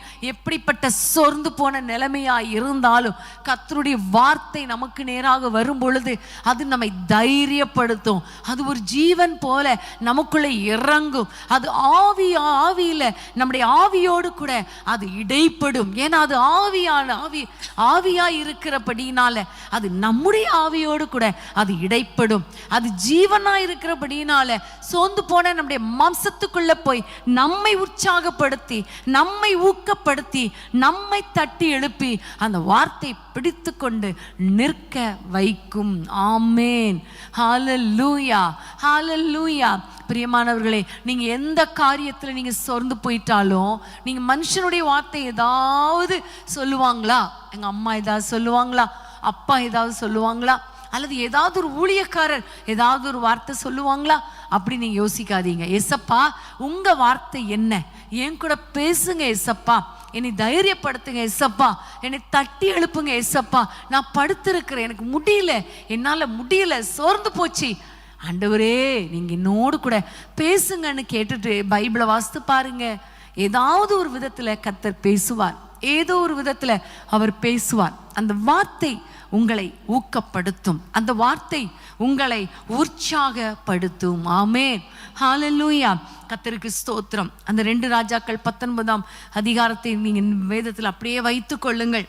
அதுல பார்க்கும் பொழுது 5ஆம் வசனத்துல நீ எழுந்திருந்து போஜனம் பண்ணு என்று கர்த்தர் சொன்னார். 6ஆம் வசனத்திலிருந்து வாசிக்கலாம். 6ஆம் வசனம். அவன் விழித்து பார்க்கிற போது இதோ தழலில் சுடப்பட்ட அடையும் ஒரு பாத்திரத்தில் தண்ணீரும் அவன் தலைமாட்டில் இருந்தது. அப்பொழுது அவன் புசித்து குடித்து திரும்ப படுத்துக் கொண்டான். அடுத்த வசனம். கர்த்தருடைய தூதன் திரும்ப 2ஆம் தரம் வந்து அவனை தட்டி எழுப்பி, எழுந்திருந்து போஜனம் பண்ணு, நீ பண்ண வேண்டிய பிரயாணம் வெகு தூரம் என்றான். போதும். முதல்ல தட்டி எழுப்பி நீ எழுந்திருந்து போஜனம் பண்ணு என்று சொன்ன பொழுது அவர் போஜனம் பண்ணிட்டு படுத்துட்டார். போஜனம் பண்ணி படுத்துட்டார். 2ஆவதாக திரும்பவும் அந்த தூதனை அனுப்பி ஆண்டவர் தட்டி எழுப்புகிறார். தட்டி எழுப்பும் போது ஒரு வார்த்தை கொடுக்கிறார்.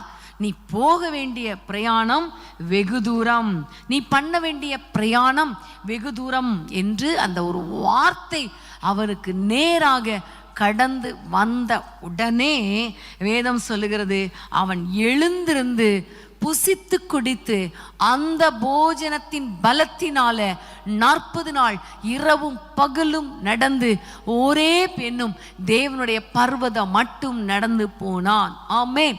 ஹல்லேலூயா. இந்த இடத்துல பார்க்கும் பொழுது அந்த அப்பம் வைக்கப்படுகிறது. அந்த அப்பம் தேவனுடைய வார்த்தைக்கு அடையாளமாக இருக்கிறது. அது மாத்திரமல்ல, வானத்திலிருந்து டைரக்டா ஒரு வார்த்தை சொல்லப்படுகிறது, எழும்பு, போஜனம் பண்ணு, நீ போக வேண்டிய பிரயாணம் வெகு தூரம்.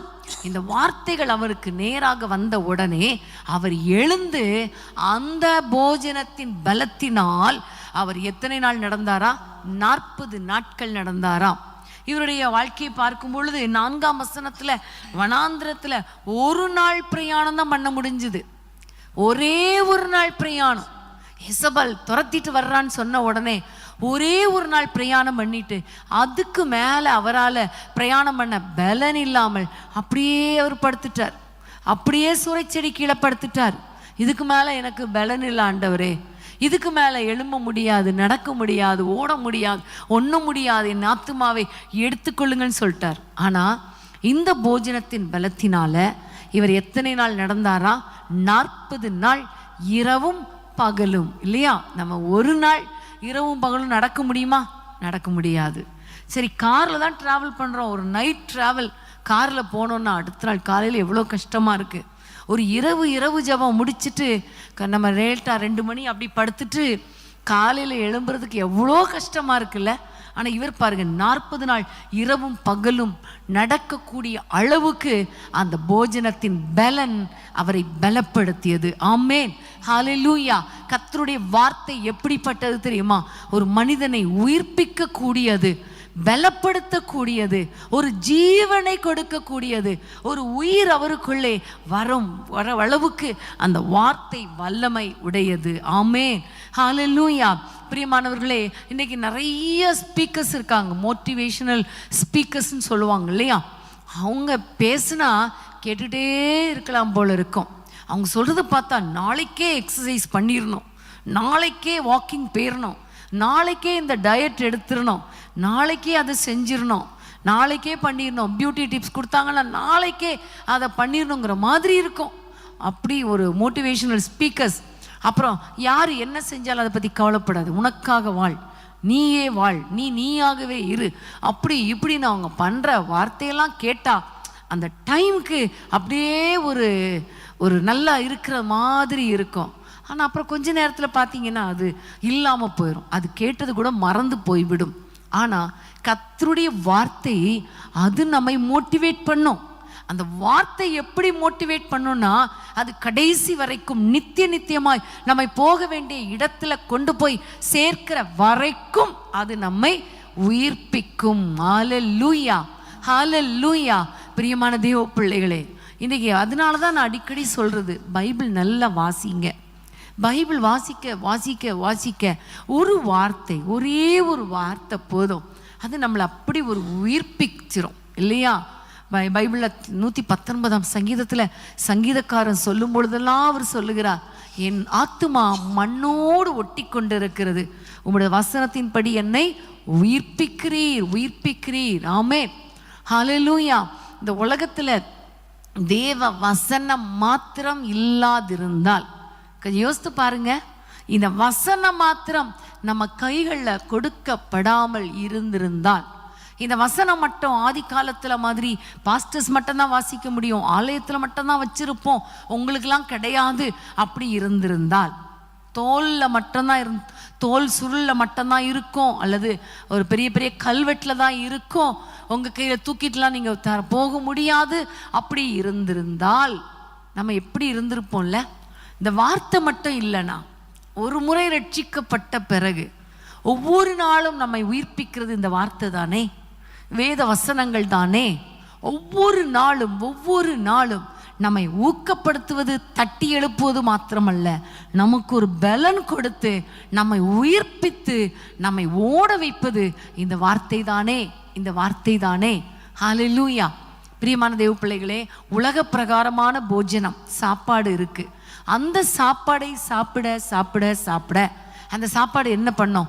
நம்முடைய மாம்சத்தோடு கூட சேர்ந்து நமக்கு ஒரு உயிரை கொடுக்கிறது, ஜீவனை கொடுக்கிறது, நம்ம இந்த உலக பிரகாரமான வாழ்க்கையில் நடக்க வைக்கிறது, ஓட வைக்கிறது, ஐஸ்வர்யத்தை சம்பாதிக்கிறதுக்கான பலனை அது கொடுக்கிறது. ஆனால் ஆவிக்குரிய வாழ்க்கையில் பார்க்கும் பொழுது, ஆவிக்குரிய மன்னாவாகிய இந்த வேத வசனம், தேவனுடைய அப்பமாகிய இந்த வார்த்தை மட்டும்தான் நம்மை உயிர்ப்பிக்க முடியும். ஹல்லேலூயா, ஹல்லேலூயா. பிரியமான தேவ பிள்ளைகளை, ஒவ்வொரு நாளும் இந்த வசனங்களை நீங்கள் வாசிங்க, அது உங்களை உயிர்ப்பிக்கும். எம்மாவூர் சீஷர்கள், அவர் ஆண்டவர் மரித்த பிறகு, அவர் உயிரோடு எழுந்த பிறகு எம்மாவூருக்கு நேராக போய் கொண்டிருந்தது நம்ம எல்லாருக்கும் தெரிஞ்ச சம்பவம் தான். அப்போ ஆண்டவர் அவர்களோடு கூட நடந்து போனார். சாயங்காலமான பொழுது ஆண்டவரே எங்களோடு கூட தங்கியிரும் என்று சொல்லி அவர்களை வருந்தி கேட்டுக்கொண்டதினால ஆண்டவர் தங்கினார். வருந்தி கேட்டுக்கொள்ளாட்டாலும் ஆண்டவர் தங்கியிருப்பார்.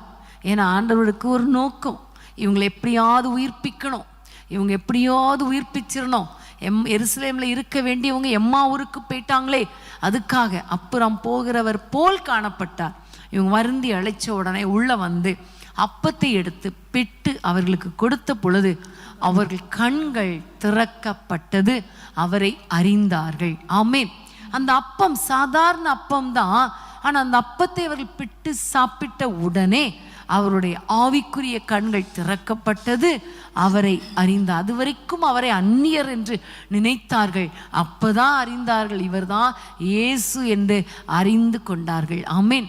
பிரியமான தேவ பிள்ளைகளே, அப்பமாகிய ஜீவ அப்பமாகிய இந்த வசனத்தை வாசிக்க வாசிக்க வாசிக்க ஒவ்வொரு நாளும் அந்த அப்பம் நம்மோடு கூட பேசும்.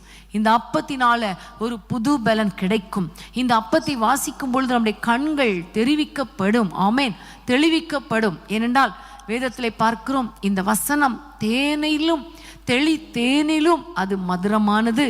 அந்த தேன் எப்படி கண்களை தெளிவிக்கிறதோ அதே போல வசனம் நம்முடைய கண்களை தெளிவிக்கும்.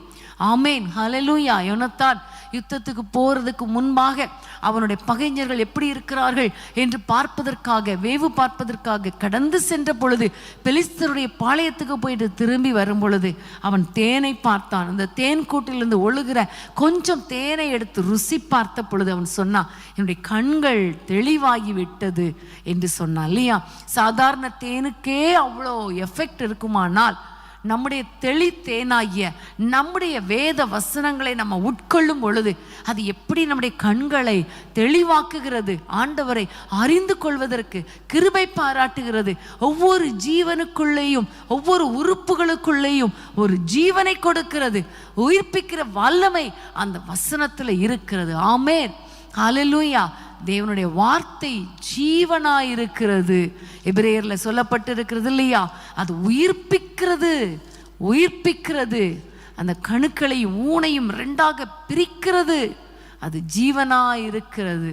பிரியமான தேவ பிள்ளைகளை, இந்த ஜீவன் நமக்குள்ளே இறங்கும் பொழுது நமக்குள்ள ஒரு ஜீவன் வருகிறது. ஒரு ஜீவன் நம்மை உயிர்ப்பிக்கிறது. பிரியமான தேவ பிள்ளைகளை, கண்டிப்பா நீங்க ஒவ்வொரு நாளும் இந்த வேத வசனத்துக்கு முதலிடம் கொடுங்க. ஆண்டவரே, வசனம் வாசிக்கிறேன், ஆனா உங்ககிட்ட இருந்து அந்த ஒரு ரேமா வேர்டு கண்டிப்பா வரணுமப்பா என்று சொல்லி நீங்க ஜெபிக்கும் பொழுது அந்த வார்த்தை மூலமாய் கர்த்தர் பேசுவார். ஆமென், ஹல்லேலூயா. எசேக்கியேல் தீர்க்கதரிசியின் புத்தகத்துக்கு வேதத்தை திருப்பிக் கொள்ளுங்கள். 36ஆம் அதிகாரம் 9ஆம் வசனத்தை வாசிக்க கேட்போமா? எசேக்கியேல் 36:9. அப்பொழுது அவர் என்னை பார்த்து, நீ ஆவியை நோக்கி தீர்க்க தரிசனம் உரை, மனுபுத்திரனே, நீ தீர்க்க தரிசனம் உரைத்து ஆவியை நோக்கி கர்த்தராகிய ஆண்டவர் உரைக்கிறது என்னவென்றால், ஆவியே, நீ காற்று திசை 4லும் இருந்து வந்து கொலையுண்ட இவர்கள் உயிரடையும் படிக்கு இவர்கள் மேல் ஊது என்கிறார் என்று சொல் என்றார். 10ஆம் வசனம். எனக்கு கற்பிக்கப்பட்டபடி நான் தீர்க்க தரிசனம் உரைத்தேன். அப்பொழுது ஆவி அவர்களுக்குள் பிரவேசிக்க அவர்கள் உயிரடைந்து காலூன்றி மகா பெரிய சேனையாய் நின்றார்கள். ஆமென், ஹல்லேலூயா. ஆண்டவர் சொல்லுகிறார், தீர்க்க தரிசன வார்த்தையை நீ உரைத்து அந்த காற்றை பார்த்து நீ வீசு என்று ஒரு வார்த்தை சொல், அப்பொழுது ஆவி அவர்களுக்குள் பிரவேசிக்கும். அப்போ 10ஆம் வசனத்துல எனக்கு கற்பிக்கப்பட்டபடியே தீர்க்க தரிசனம் உரைத்த பொழுது தீர்க்க தரிசனம் உரைத்த பொழுது. 4ஆம் வசனத்துல பார்க்கிறோம், உலர்ந்த எலும்புகளே கர்த்தருடைய வார்த்தையை கேளுங்கள். உலர்ந்து போன எலும்புகள் தான். ஆனா தீர்க்க தரிசனம் உரைத்த பொழுது, கர்த்தருடைய வார்த்தை அந்த எலும்புகள் கேட்ட பொழுது அவைகளுக்குள் ஆவி பிரவேசித்து அவைகள் உயிரடைந்து காலூன்றி மகா பெரிய சேனையாய் நின்றார்கள் என்று 10ஆம் வசனத்திலே நாம் பார்க்கிறோம். ஆவி அவர்களுக்குள் பிரவேசித்தது. அந்த ஆவி அவர்களுக்குள் பிரவேசிப்பதற்கு வார்த்தை உரைக்கப்பட்டது. கர்த்தர் சொன்ன வார்த்தை உரைக்கப்பட்டது. அந்த வார்த்தை வந்த பொழுது அதற்குள்ளே ஆவி புறப்பட்டு போனது. ஏன்னா வார்த்தையில ஆவி இருக்கிறது. அந்த ஆவி மாத்திரமல்ல, அதுக்குள்ள ஒரு ஜீவன் இருந்ததுனால அந்த எலும்புகள் அந்த வார்த்தையை கேட்டார்கள். அந்த ஆவி அவர்களுக்குள் பிரவேசித்தது. அவர்கள் உயிரடைந்தார்கள். ஆமென், ஹல்லேலூயா. உயிரடைந்து மகா பெரிய சேனையாய் நின்றார்கள். பிரியமானவர்களே, இதை குறித்து சொல்லும் பொழுது 11ஆம் வசனத்தில் இஸ்ரவேல் வம்சத்தார் தான் உலர்ந்த எலும்புகள், நம்பிக்கை அற்று போயிற்று, எங்கள் நம்பிக்கை அற்று போயிற்று, நாங்கள் அறுப்புண்டு போகிறோம் என்று சொல்லுகிறார்கள். ஆனாலும் கர்த்தருடைய வார்த்தையும் கர்த்தருடைய வல்லமையும் இறங்கி வரும் பொழுது அவர்கள் உயிரடைவார்கள் என்று ஆண்டவர் சொல்லுகிறார். பிரியமானவர்களே, உங்களுடைய வாழ்க்கையில் ஒருவேளை உலர்ந்த எலும்புகளைப் போல நீங்கள் சோர்ந்து போய் இருந்தால், வேதனையோடு கூட இருந்தால், என்னுடைய நம்பிக்கை அற்று போயிற்று, இனி எனக்கு ஒரு வாழ்க்கை இல்லை, இனி என் பிள்ளைகளுக்கு ஒரு வாழ்க்கை இல்லை, இனி நான் எப்படி வாழ்வது, இந்த கடன் பிரச்சனையிலிருந்து எப்படி நான் வெளியே வருவது, என் பிள்ளைகளுடைய பலவீனம் வியாதி இதிலிருந்து நான் எப்படி வெளியே வருவது என்று ஒருவேளை நீங்கள் சொந்து போயிருந்தால், நம்பிக்கையற்ற சூழ்நிலையில் இருந்தால், கர்த்தருடைய வார்த்தையை பிடித்து கொள்ளுங்கள். உங்களுக்கு கொடுத்த வார்த்தையை விடாதீங்க. நீங்கள் பைபிள் வாசிங்க, அதில் சொல்லப்பட்ட வார்த்தையை பிடித்து கொள்ளுங்கள். ஆண்டவரே, நீங்கள் எனக்கு இந்த வார்த்தையை கொடுத்துருக்கிறீங்க, ஆகவே நான் உயிரடைவேன் என்று சொல்லும் பொழுது அந்த வார்த்தை உங்களை உயிர்ப்பிக்கும். ஆமேன், நீங்கள் உயிரடைவீர்கள். ஹல்லேலூயா. லாசருவை பார்த்து ஒரே ஒரு வார்த்தை தான் சொன்னார் இல்லையா? லாசருவே வெளியே வா. அந்த வார்த்தை லாசரு, மரித்த லாசருவின் காதுல கேட்ட உடனே அவன் உயிரோடு கூட எழும்பினான். பிரியமானவர்களே, மரித்து போன நிலைமையில, நம்பிக்கையற்ற சூழ்நிலையில, உலர்ந்து போன நிலைமையில இனி எனக்கு ஒரு வாழ்க்கை கிடைக்குமா அப்படிங்கிற எண்ணமே இல்லை அப்படிங்கிற ஒரு சூழ்நிலையில கர்த்தருடைய வார்த்தை உங்களுக்கு நேராக வருகிறது. நீங்கள் உயிரடைவீர்கள். ஆமென், ஹல்லேலூயா, ஹல்லேலூயா. ஒவ்வொரு வாக்குத்தத்தங்களையும் பிடித்து கொள்ளுங்கள். கர்த்தர் கொடுத்த வார்த்தைகளை விட்டுறாதீங்க. அதை உட்கொள்ள அது நம்முடைய சரீரத்துக்கு ஒரு மாம்சமாக மாறி, மாம்சத்தோடு மாம்சமாக மாறி, அந்த மாம்சத்துக்கு ஜீவனை கொடுத்து அது ஆவியோடு கலந்து நம்ம உயிர்ப்பித்து நம்மை ஓட வைக்கிறது. ஹல்லேலூயா, கர்த்தருக்கு ஸ்தோத்திரம். பிரியமானவர்களே, நீங்கள் இந்த வார்த்தைகளை பிடித்து கொள்ளுங்கள். ஆமேன். அது மாத்திரமல்ல, 1 ராஜாக்கள் 19ஆம் அதிகாரம் 15-16 வசனங்களை நம்ம வாசிக்க கேட்கலாம். 1 ராஜாக்கள் 19ஆம் அதிகாரம் 15-16 வசனங்கள். அப்பொழுது கர்த்தர் அவனை பார்த்து, நீ தமஸ்குவின் வழியாய் வனாந்திரத்திற்கு திரும்பி போய் ஆசகேலை சீரியாவின் மேல் ராஜாவாக அபிஷேகம் பண்ணி, பின்பு நிம்சியின் குமாரனாகிய யெகூவை இஸ்ரவேலின் மேல் ராஜாவாக அபிஷேகம் பண்ணி, ஆபேல் மேகோலா ஊரானான சாப்பாத்தின் குமாரனாகிய எலிசாவை உன் ஸ்தானத்திலே தீர்க்கதரிசியாக அபிஷேகம் பண்ணு. ஆமேன். கர்த்தருடைய வார்த்தை பாருங்க, முதல்ல பார்த்தோம் அது ஊக்கப்படுத்துகிற வார்த்தை, தட்டி எழுப்புகிற வார்த்தை. அடுத்ததாக பார்த்தோம் இந்த கர்த்தருடைய வார்த்தை நம்மை உயிர்ப்பிக்கிற வார்த்தை, நம்மை பலப்படுத்துகிற வார்த்தை, நம்மை ஓட வைக்கிற வார்த்தை. ஆமேன். அது மாத்திரமல்ல, கர்த்தருடைய வார்த்தை எப்படிப்பட்டது? இந்த வசனத்தில் பார்க்கிறோம், இந்த எலிசா தீர்க்கதரிசி படுத்து கிடந்தவன், சோர்ந்து போனவன், அவனை தட்டி எழுப்பி நீ ஓட வேண்டிய பிரயாணம் வெகு தூரம் என்று சொல்லி அவனுக்கு அந்த பலனையும் கொடுத்து, ஓடுவதற்கான பலனையும் சத்துவத்தையும் கொடுத்து அவனை உயிர்ப்பித்து, அவனுடைய சரீரத்தை உயிர்ப்பித்து அவனை ஓட வைத்து, கடைசியில் பார்த்தீங்கன்னா ஆண்டவர் சொல்லுகிறார், நீ ராஜாவாக யெகூவை அபிஷேகம் பண்ணு, ஆசகேலை அபிஷேகம் பண்ணு, தீர்க்கதரிசியாக எலிசாவை அபிஷேகம் பண்ணு என்று கர்த்தர் சொல்லுகிறார். இது என்ன தெரியுமா? உயர்த்துகிற தேவனுடைய வார்த்தை. ஆமென், ஹல்லேலூயா. இந்த வார்த்தை படிப்படியாக நம்மை ஊக்கப்படுத்தி, நம்மை உயிர்ப்பித்து, நம்மை உற்சாகப்படுத்தி உயிர்ப்பித்து அதோடு விடுறது கிடையாது, நம்மை உயர்த்துகிற வார்த்தை. இந்த வார்த்தை பிடித்து ஓடுனதுனால இந்த தீர்க்கதரிசியை ராஜாக்களை அபிஷேகம் பண்ணக்கூடிய ஒரு தீர்க்கதரிசியை மாற்றினார். அப்படின்னா என்ன அர்த்தம்? ராஜாக்களுக்கு மேல இவர் இல்லையா? அப்போ ராஜாக்களுக்கு மேலே அவர் இருக்கிறார். சாமுவேல் தீர்க்கதரிசியை பார்க்கும் பொழுது சவுலை அபிஷேகம் பண்ணினார், தாவீதை அபிஷேகம் பண்ணினார். அப்போ நம்ம பார்வைக்கு பார்த்தா சவுலும் தாவீதும் தான் பெரிய ராஜான்னு நினைப்போம். ஆனா தாவீதிடத்திலையும் சவுல் இடத்துலையும் போய் கேட்டா அவங்க யாரு பெரியவங்கன்னு சொல்லுவாங்க தெரியுமா? சாமுவேல் தீர்க்கதரிசி தான் பெரியவர், ஏன்னா அவர் தான் என்னை அபிஷேகம் பண்ணினார் என்று சொல்லுவாங்க இல்லையா? அதே மாதிரி தான் நம்ம தேவனுடைய வார்த்தையை பிடித்து கொள்ளும் பொழுது, பிடித்து கொண்டு ஓடும் பொழுது, அதையே பார்த்து கொண்டு இருக்கும் பொழுது கர்த்தருடைய வார்த்தை நமக்கு நேராக கடந்து வரும். அந்த வார்த்தையின்படி நாம் நடக்கும் பொழுது கர்த்தர் நம்மை உயர்த்துவார். ஆமென். அன்றைக்கு பேதுரு, ஆண்டவரே உம்முடைய வார்த்தையின்படி நான் வலையை போடுகிறேன் என்று சொன்ன பொழுது எவ்வளோ மீன்கள் அவனுக்கு மாத்திரமல்ல, அவனோடு கூட இருந்த அத்தனை பேருக்கும் பிரமிப்புண்டானது. அங்க யாரை பத்தி பேசியிருப்பாங்க? அந்த கலிலேயா கடற்கரையில யாரை பத்தி பேசியிருப்பாங்க? பேதுருவுடைய போட்டு, பேதுருவுடைய அந்த வலை, பேதுருவுடைய போட்ல வந்த மீன், இதை பத்தியே தான் பேசியிருப்பாங்க இல்லையா? அப்போ வார்த்தையின்படி வாழும் பொழுது, வார்த்தை பிடித்து கொண்டு ஓடும் பொழுது ஆண்டவர் நம்மை உயர்த்துகிற தேவனாயிருக்கிறார். ஆமேன்.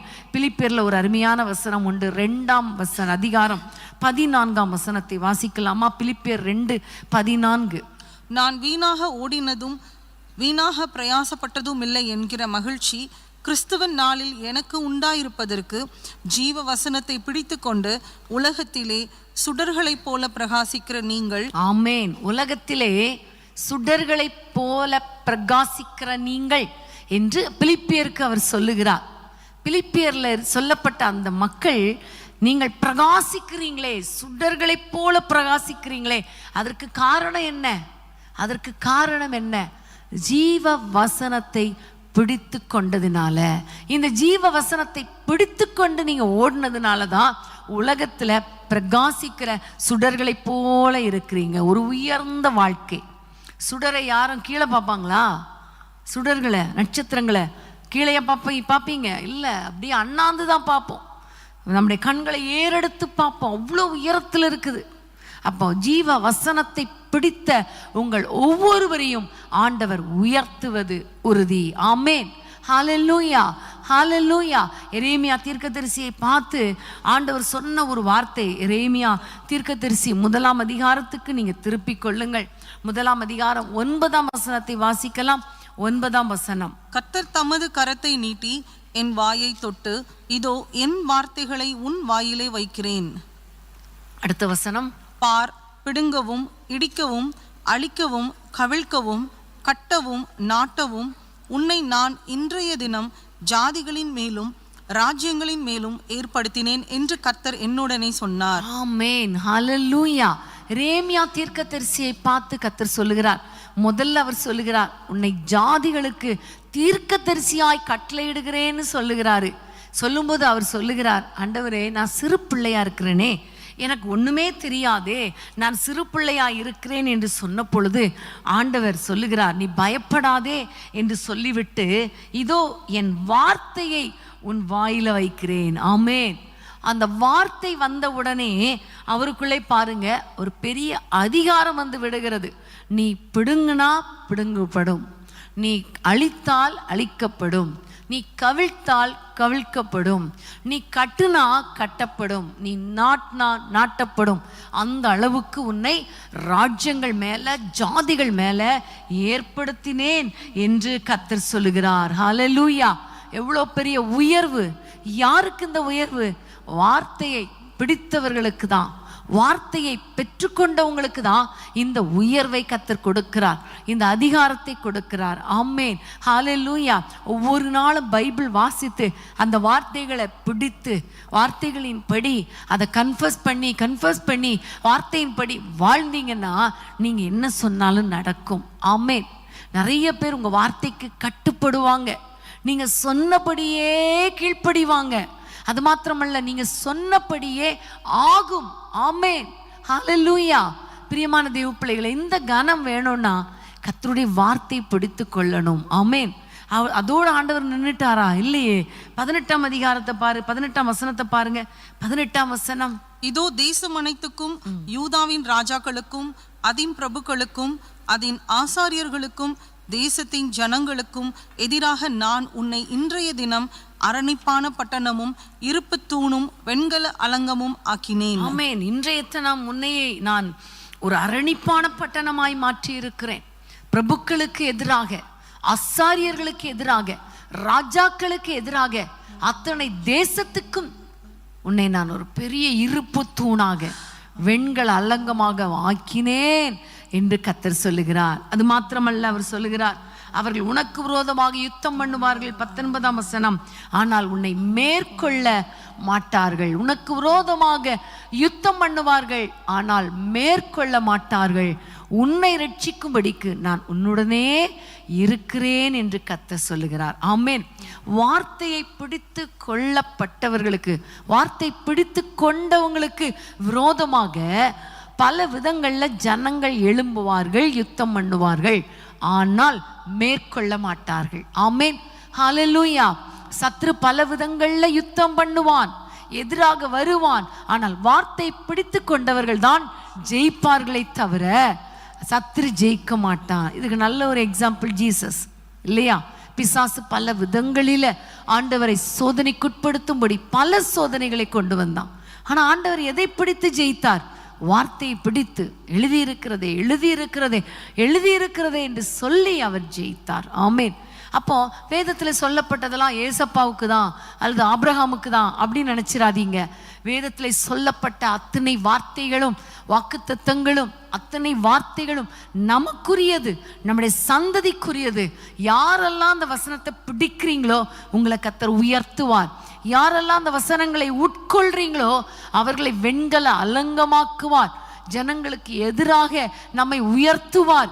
யார் யுத்தம் பண்ணினாலும் நம்ம தான் மேற்கொள்வோமே தவிர அவர்கள் மேற்கொள்ள மாட்டார்கள். அந்த அளவுக்கு அந்த வார்த்தை நம்மை உயர்த்தும். ஆமேன். ஹல்லேலூயா. பிரியமான தேவ பிள்ளைகளே, இவ்வளோ சொல்லி கொடுத்தோம். நான் பைபிள் வாசிக்கிறதுக்கு எனக்கு டைம் இல்லைன்னு சொன்னா நான் ஒண்ணுமே செய்ய முடியாது இல்லையா? எந்த அளவுக்கு வசனத்தை பிடிக்கிறீங்களோ, எந்த அளவுக்கு வசனத்தை உட்கொள்றீங்களோ, எந்த அளவுக்கு வசனங்களை கேட்குறீங்களோ, அந்த வசனம் உங்கள் வாழ்க்கையோடு மாறுகிறதோ அந்த அளவுக்கு அந்த வார்த்தை உங்களை ஊக்கப்படுத்தும், தட்டி எழுப்பும், உங்களை உயிர்ப்பிக்கும், உங்களை பலப்படுத்தும். அது மாத்திரமல்ல, உங்களை உயர்த்தும், உங்களை உயர்த்தும். வேற யாரும் உங்களுக்கு மேலே இருக்க முடியாது, உங்களை மேற்கொள்ள முடியாது. அந்த அளவுக்கு ஒரு உயர்வை ஆண்டவர் உங்களுக்கு கொடுப்பார். ஆமேன். எல்லாரும் கண்களை மூடி, ஆண்டவரே இந்த வார்த்தையின்படியே எங்களை நடத்துங்கன்னு சொல்லுங்க. இன்னைக்கு சொல்லப்பட்ட வார்த்தையின்படியே உங்களை கர்த்தர் உயர்த்துகிற தேவனாய் இருக்கிறார். அது மாத்திரமல்ல, ஆண்டவர் எத்தனையோ வாக்குத்தத்தங்களை உங்களுக்கு கொடுத்துருக்கிறார் இல்லையா? அந்த வாக்குத்தத்தங்களெல்லாம் பிடித்து கொள்ளுங்க. நான் சோர்ந்து போக மாட்டேன் ஆண்டவரேன்னு சொல்லுங்க. வாக்குத்தத்தத்தை நிறைவேற்றுவீங்கன்னு சொல்லுங்க.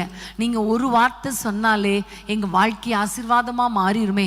அந்த ஒரே ஒரு வார்த்தை எங்களுடைய வீடுகளுக்கு நேராக, எனக்கு நேராக கடந்து வருவதாகன்னு சொல்லுங்க. ஹல்லேலூயா. எல்லாரும் கைகளை உயர்த்தி ஆண்டவரை நோக்கி கேளுங்க. அப்பா, உங்க வார்த்தை எனக்கு நேராக கடந்து வரட்டும். அன்னைக்கு உலர்ந்து போன எலும்புகளுக்கு நேராக தீர்க்க தரிசனம் உரைக்கப்பட்டது போல, வார்த்தை கடந்து வந்தது போல, அந்த எலும்புகளையே உயிரடைய பண்ணினது போல இன்றைக்கு எங்களை உயிரடைய பண்ணுங்கப்பா. எங்களை தைரியப்படுத்துங்கப்பா. நாங்க சோர்ந்து போன நேரத்துல எங்களை தட்டி எழுப்பும்படி உம்முடைய வார்த்தை எங்களுக்கு நேராக கடந்து வரட்டும் அப்பா. எவ்வளோ வேதனை, எவ்வளோ போராட்டம். வார்த்தை கேட்கும் போது நல்லாதான் இருக்கு.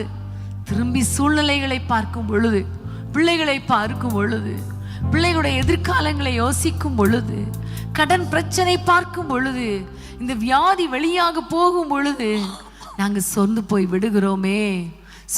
விடுகிறோமே, எங்களால் எழும்ப முடியலையேன்னு சொல்றீங்களா? உங்களை பார்த்து ஆண்டவர் சொல்லுகிறார், உங்களுக்கு நேராக வருகிற வார்த்தை, தேவனுடைய வார்த்தை, அதை வாசிக்கும் பொழுது, அதை பெற்றுக்கொள்ளும் பொழுது, எவ்வளவு பெரிய சோர்வில் நீங்க இருந்தாலும், அன்றைக்கு எலியா எவ்வளவு பெரிய சோர்வு, என் ஆத்மாவே ஆண்டவரே என்னுடைய சரீரத்தை எடுத்துக்கொள்ளும் என்று சொல்லக்கூடிய அளவுக்கு, அந்த உலகத்தை விட்டு போயிடணுங்கிற அளவுக்கு எவ்வளோ பெரிய சோர்வு. அந்த சோர்வுல இருந்து அவரை தட்டி எழுப்பினாரே, ஊக்கப்படுத்தினாரே. அவர் போக வேண்டிய தூரம் வெகு தூரம் என்று ஒரே ஒரு வார்த்தையினால அவரை உயிர்ப்பித்து ஓட வைத்தாரே. 40 நாள் ஓட வைத்தாரே. உங்களை ஓட வைக்க மாட்டாரா? உங்களை தட்டி எழுப்ப மாட்டாரா? உங்களுக்கு நேராக அந்த வார்த்தை கடந்து வராதா? இன்னைக்கு ஆண்டவரை பார்த்து சொல்லிருங்க, அப்பா அந்த உயிர்ப்பிக்கிற வார்த்தை, எங்களை உற்சாகப்படுத்துகிற வார்த்தை, ஆண்டவரே எங்களை உயர்த்துகிற வார்த்தை எங்களுக்கு நேராக கடந்து வந்திருக்கிறது. ஒவ்வொரு நாளும் நீங்க எங்களோடு கூட பேசுறீங்க. வேத வசனத்தை வாசிக்கும் பொழுதெல்லாம் நீங்க பேசுறீங்க. ஆனா நான் தான் சோர்ந்து போயிட்டேன், இனி நான் சோர்ந்து போக மாட்டேன், வார்த்தை பிடித்துக் கொள்ளுகிறேன்னு சொல்லுங்க. ஒருவேளை வசனத்தை கேட்க விருப்பம் இல்லை, பைபிள் வாசிக்க விருப்பம் இல்லை, நேரம் இல்லை, என்னால் அந்த பைபிளை எடுத்து உட்கார்ந்து வாசிக்க முடியல, பலவிதமான எண்ணங்களை சாத்தான் கொண்டு வருகிறான்னா இது சத்ருவின் தந்திரம். நீங்க சோர்ந்து போகாதீங்க, அந்த வார்த்தையை பிடித்து ஜெபம் பண்ணுங்க, அந்த வார்த்தையை வாசிங்க, வேத வசனத்தை வாசிங்க. என் வசனத்துக்கு நடுங்குகிறவனை நான் நோக்கி பார்ப்பேன்னு சொல்லி இருக்கிறாரே, இந்த வார்த்தை போதுமப்பான்னு சொல்லுங்க. உங்க ஒரு வார்த்தை போதுமப்பான்னு சொல்லுங்க. இந்த வார்த்தை பெற்றுக்கொள்வதற்காக நான் காத்திருப்பேன் அப்பான்னு சொல்லுங்க. பைபிள் வாசிப்பேன், வேத வசனங்களை வாசிப்பேன். அப்பா நீங்க எங்களோடு கூட பேசுகிற வரைக்கும் உங்களை நான் விட மாட்டேன்னு சொல்லுங்க. இந்த வார்த்தையை பிடிச்சிட்டீங்கன்னா, இந்த வார்த்தையை உட்கொண்டுட்டீங்கன்னா, இந்த வார்த்தையின்படி வாழ உங்களை அர்ப்பணிச்சிட்டீங்கன்னா கண்டிப்பா ஆண்டவர் உயர்த்துவார், உங்களை உயர்த்துவார். மற்றவங்களை விட நீங்க ஒருபடி மேலதான் இருப்பீங்க. வசனத்தை பிடித்து கொண்டவருடைய சந்ததி உயர்த்தப்படும். வசனத்துக்கு நடுங்கிறவருடைய சந்ததி உயர்த்தப்படும். ஆமென், ஹல்லேலூயா. உங்களுடைய வாழ்க்கை உயர்த்தப்படும், உயர்த்தப்படும். ஜீவ வசனத்தை யாரெல்லாம் பிடித்து கொள்ளுகிறாங்களோ அவர்கள் அத்தனை பேரும் சுடர்களை போல பிரகாசிப்பார்கள், சுடர்களை போல பிரகாசிப்பார்கள். வார்த்தை பிடித்து கொண்டவர்களை மேற்கொள்ளும்படி வருவார்கள், யுத்தம் பண்ண வருவார்கள். ஆனால் யுத்தம் பண்ண முடியாது, அவர்கள் ஜெயிக்க முடியாது, நம்ம தான் மேற்கொள்வோம். ஆமென். அப்படிப்பட்ட ஒரு உயர்வு ராஜாக்களை, பிரபுக்களை, ஆசாரியர்களை அபிஷேகம் பண்ணக்கூடிய அந்த அளவு ஒரு அபிஷேகத்தினால, அந்த அளவு ஒரு உயர்வினால கர்த்தர் நம்மை நிரப்புவார், நம்முடைய பிள்ளைகளை உயர்த்துவார். நம்ம வார்த்தை பிடிச்சா நம்முடைய குடும்பம் உயர்த்தப்படும், நம்முடைய சந்ததி உயர்த்தப்படும், சந்ததி சந்ததியாக ஆசீர்வதிக்கப்படுவோம். ஹல்லேலூயா, ஹல்லேலூயா. எல்லாரும் ஆண்டவரை பார்த்து, அப்பா ஒரே ஒரு வார்த்தை சொல்லிருங்கப்பா, உங்க வார்த்தையை பிடித்து கொள்ளுகிறேன் அப்பா, அந்த உயிரடைய பண்ணுகிற அந்த வார்த்தை எங்களுக்கு நேராக கடந்து வரட்டும் அப்பா என்று சொல்லி, போதும் அப்பா, ஒரே ஒரு வார்த்தை போதும் அப்பா. எங்கள் இருள் மாறி போகும், எங்களுடைய மாறாவின் கசப்பு மாறி போகும், எங்களுடைய வியாதிகள் மாறி போகும், எங்கள் துக்கங்கள் மாறி போகும் என்று உம்மை நோக்கி யாரெல்லாம் கூப்பிடுகிறார்களோ அப்பா ஒரு வார்த்தை சொல்லிருங்கப்பா. உம்முடைய வார்த்தை அவர்களுக்கு நேராக கடந்து வந்ததற்காய் ஸ்தோத்திரம் அப்பா. அவர்களை தைரியப்படுத்துங்கப்பா, தட்டி எழுப்புங்கப்பா. எப்பொழுதெல்லாம் வசனத்தை வாசிக்கிறாங்களோ, வேதத்தை நேசிக்கிறவங்களுக்கு மிகுந்த சமாதானம் உண்டுன்னு சொன்னீங்களே, அந்த வார்த்தையில் இருக்கிற வல்லமை, அந்த சமாதானம் நம்முடைய பிள்ளைகளை நிரப்பட்டும் அப்பா, நிரப்பட்டும் அப்பா. யாரெல்லாம் சோர்ந்து போனாங்களோ அவங்களை நீங்க தட்டி எழுப்பியதற்காக உமக்கு நன்றி தகப்பனே. யாரெல்லாம் பலவீனத்தோடு இருக்கிறாங்களோ உம்முடைய வார்த்தை அனுப்பி அவர்களை பலப்படுத்துவீராக. ஆண்டவரே, தமது வசனத்தை அனுப்பி அவர்களை குணமாக்குகிறார் என்று வசனத்திலே பார்க்கிறோமே, அந்த வசனம், குணமாக்குகிற வசனம், குணமாக்குகிற வார்த்தை இப்பொழுது ஒவ்வொருவர் சரீரத்திலே இறங்கட்டும் அப்பா. அவர்களை உயிர்ப்பிக்க வேண்டும் என்று ஜெபிக்கிறோம். அன்றைக்கு லாசருவை வெளியே வா என்று சொன்னீரே, அதே போல நம்முடைய பிள்ளைகள் பலவீனத்திலிருந்து வெளியே வரட்டும், எல்லா வியாதிகள் மறைந்து போகட்டும் அப்பா. யாரெல்லாம் இப்ப ஹாஸ்பிட்டல்ல இருக்காங்களோ அல்லது உங்களுக்கு அருமையானவர்கள் ஹாஸ்பிட்டல்ல இருக்கிறாங்களோ, இப்பொழுது உம்முடைய சுகம் அளிக்கும் வல்லமை அவர்களுக்கு நேராக கடந்து வரட்டும் அப்பா. ஹாஸ்பிட்டல் இருக்கிற பிள்ளைகளை கர்த்தர் தொடுவீராக, குடும்பத்தின் மக்களை கர்த்தர் தொடுவீராக. இப்பொழுது சுகமளிக்கும் ஒரு வார்த்தை அந்த பிள்ளைகளுக்கு நேராக கடந்து போகட்டும் அப்பா. சுகம் அடைவாயாக என்று சொல்லுங்க ஆண்டவரே, சுகம் அடைவாயாக என்று சொல்லுங்க அப்பா. உடைய பிள்ளைகளை பலப்படுத்துங்க ராஜா. யார் யாரெல்லாம் அவிசுவாச வார்த்தைகளை பேசுறாங்களோ அந்த அவிசுவாச வார்த்தைகளை பேசாதபடிக்கு விசுவாச வார்த்தைகளை பேசட்டும் அப்பா. சத்துருவின் கிரியைகளை எதிர்த்து நிற்கட்டும் அப்பா. ஆண்டவரே உம்முடைய பிள்ளைகளோடு கூட யார் போராடினாங்களோ அவர்கள் காணாமல் போகட்டும் அப்பா. உம்முடைய பிள்ளைகளை உயர்த்துவீராக நாங்கள் ஜெபிக்கிறோம். உம்முடைய வார்த்தையில் இருக்கிற வல்லமை, உம்முடைய வார்த்தையில் இருக்கிற அபிஷேகம், இந்த வார்த்தையில் இருக்கிற உயர்வு உம்முடைய பிள்ளைகளுக்கு நேராக கடந்து வரட்டும் அப்பா. ஒவ்வொரு நாளும் நேரத்தை செலவிட்டு பைபிள் வாசிக்க, உம்முடைய வார்த்தையை கேட்க உம்முடைய பிள்ளைகளுக்கு கிருபை தாங்க. ஒவ்வொரு நாளும் இங்கிருந்து கொடுக்கப்படுகிற தெய்வ செய்திகள் அவர்களுக்கு நேராக கடந்து வரட்டும் அப்பா, உயிர்ப்பிக்கட்டும் அப்பா. அவர்களை ஆண்டவரே ஆசீர்வதித்து வழி நடத்த வேண்டும் என்று நாங்கள் ஜெபிக்கிறோம். உங்க கைகளில் ஒப்பு கொடுக்கிறோம் அப்பா. தடைப்பட்ட வாசல்கள் திறக்கப்படுவதாக இயேசுவின் நாமத்தில். ஆண்டவரே மூடப்பட்ட கதவுகள் திறப்பதாக நாங்கள் ஜெபிக்கிறோம்.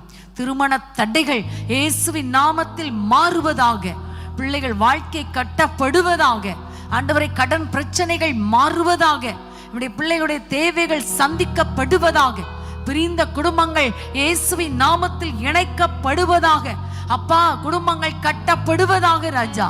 கற்பத்தின் கனி உருவாவதாக இயேசுவின் நாமத்தில் ஜெபிக்கிறோம்.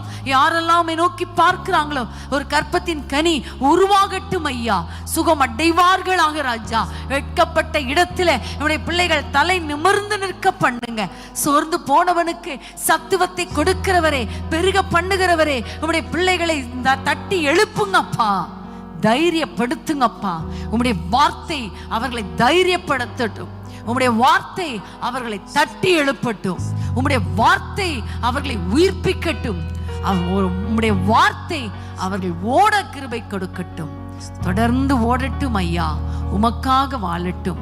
எல்லா குடும்பங்களையும் ஆசீர்வதிச்சிருங்க. ஒவ்வொருவர் மேலும் உம்முடைய அபிஷேகம் இறங்கி வரட்டும். நீரே பொறுப்படுத்திக் கொள்ளும் வழி நடத்தும். இயேசுவின் நாமத்தில் பிதாவே, ஆமேன். என் ஆத்துமாவே கர்த்தரை ஸ்தோத்திரி, என் முழு உள்ளமே பரிசுத்த நாமத்தை ஸ்தோத்திரி. என் ஆத்துமாவே கர்த்தரை ஸ்தோத்திரி, அவர் செய்த சகல உபகாரங்களை மறவாதே. ஆமேன், ஆமேன். மாணவர்களே, நாளை சனிக்கிழமை மாலை 5:30 மணிக்கு வேதமே மனமகிழ்ச்சியில் நீங்கள் எங்களோடு கலந்து கொள்ள மறந்துடாதீங்க. நிச்சயமாகவே கர்த்தர் நம்மோடு கூட பேசுவார். அந்த நேரங்கள் மிகவும் ஆசீர்வாதமாக இருக்கும். அது மாத்திரமல்ல, வருகிற ஞாயிற்றுக்கிழமை நம்ம எல்லாருக்கும் தெரியும் முழு இரவு ஜெபம். அந்த முழு இரவு ஜெபத்துக்கு ஆயத்தமாகுங்கள். கர்த்தர் நிச்சயமாக நம்முடைய ஜெபங்களை கேட்டு நம்முடைய குடும்பங்களிலே, தேசத்திலே, சபைகளிலே ஒரு பெரிய எழுப்புதலை கட்டளையிடுவார்.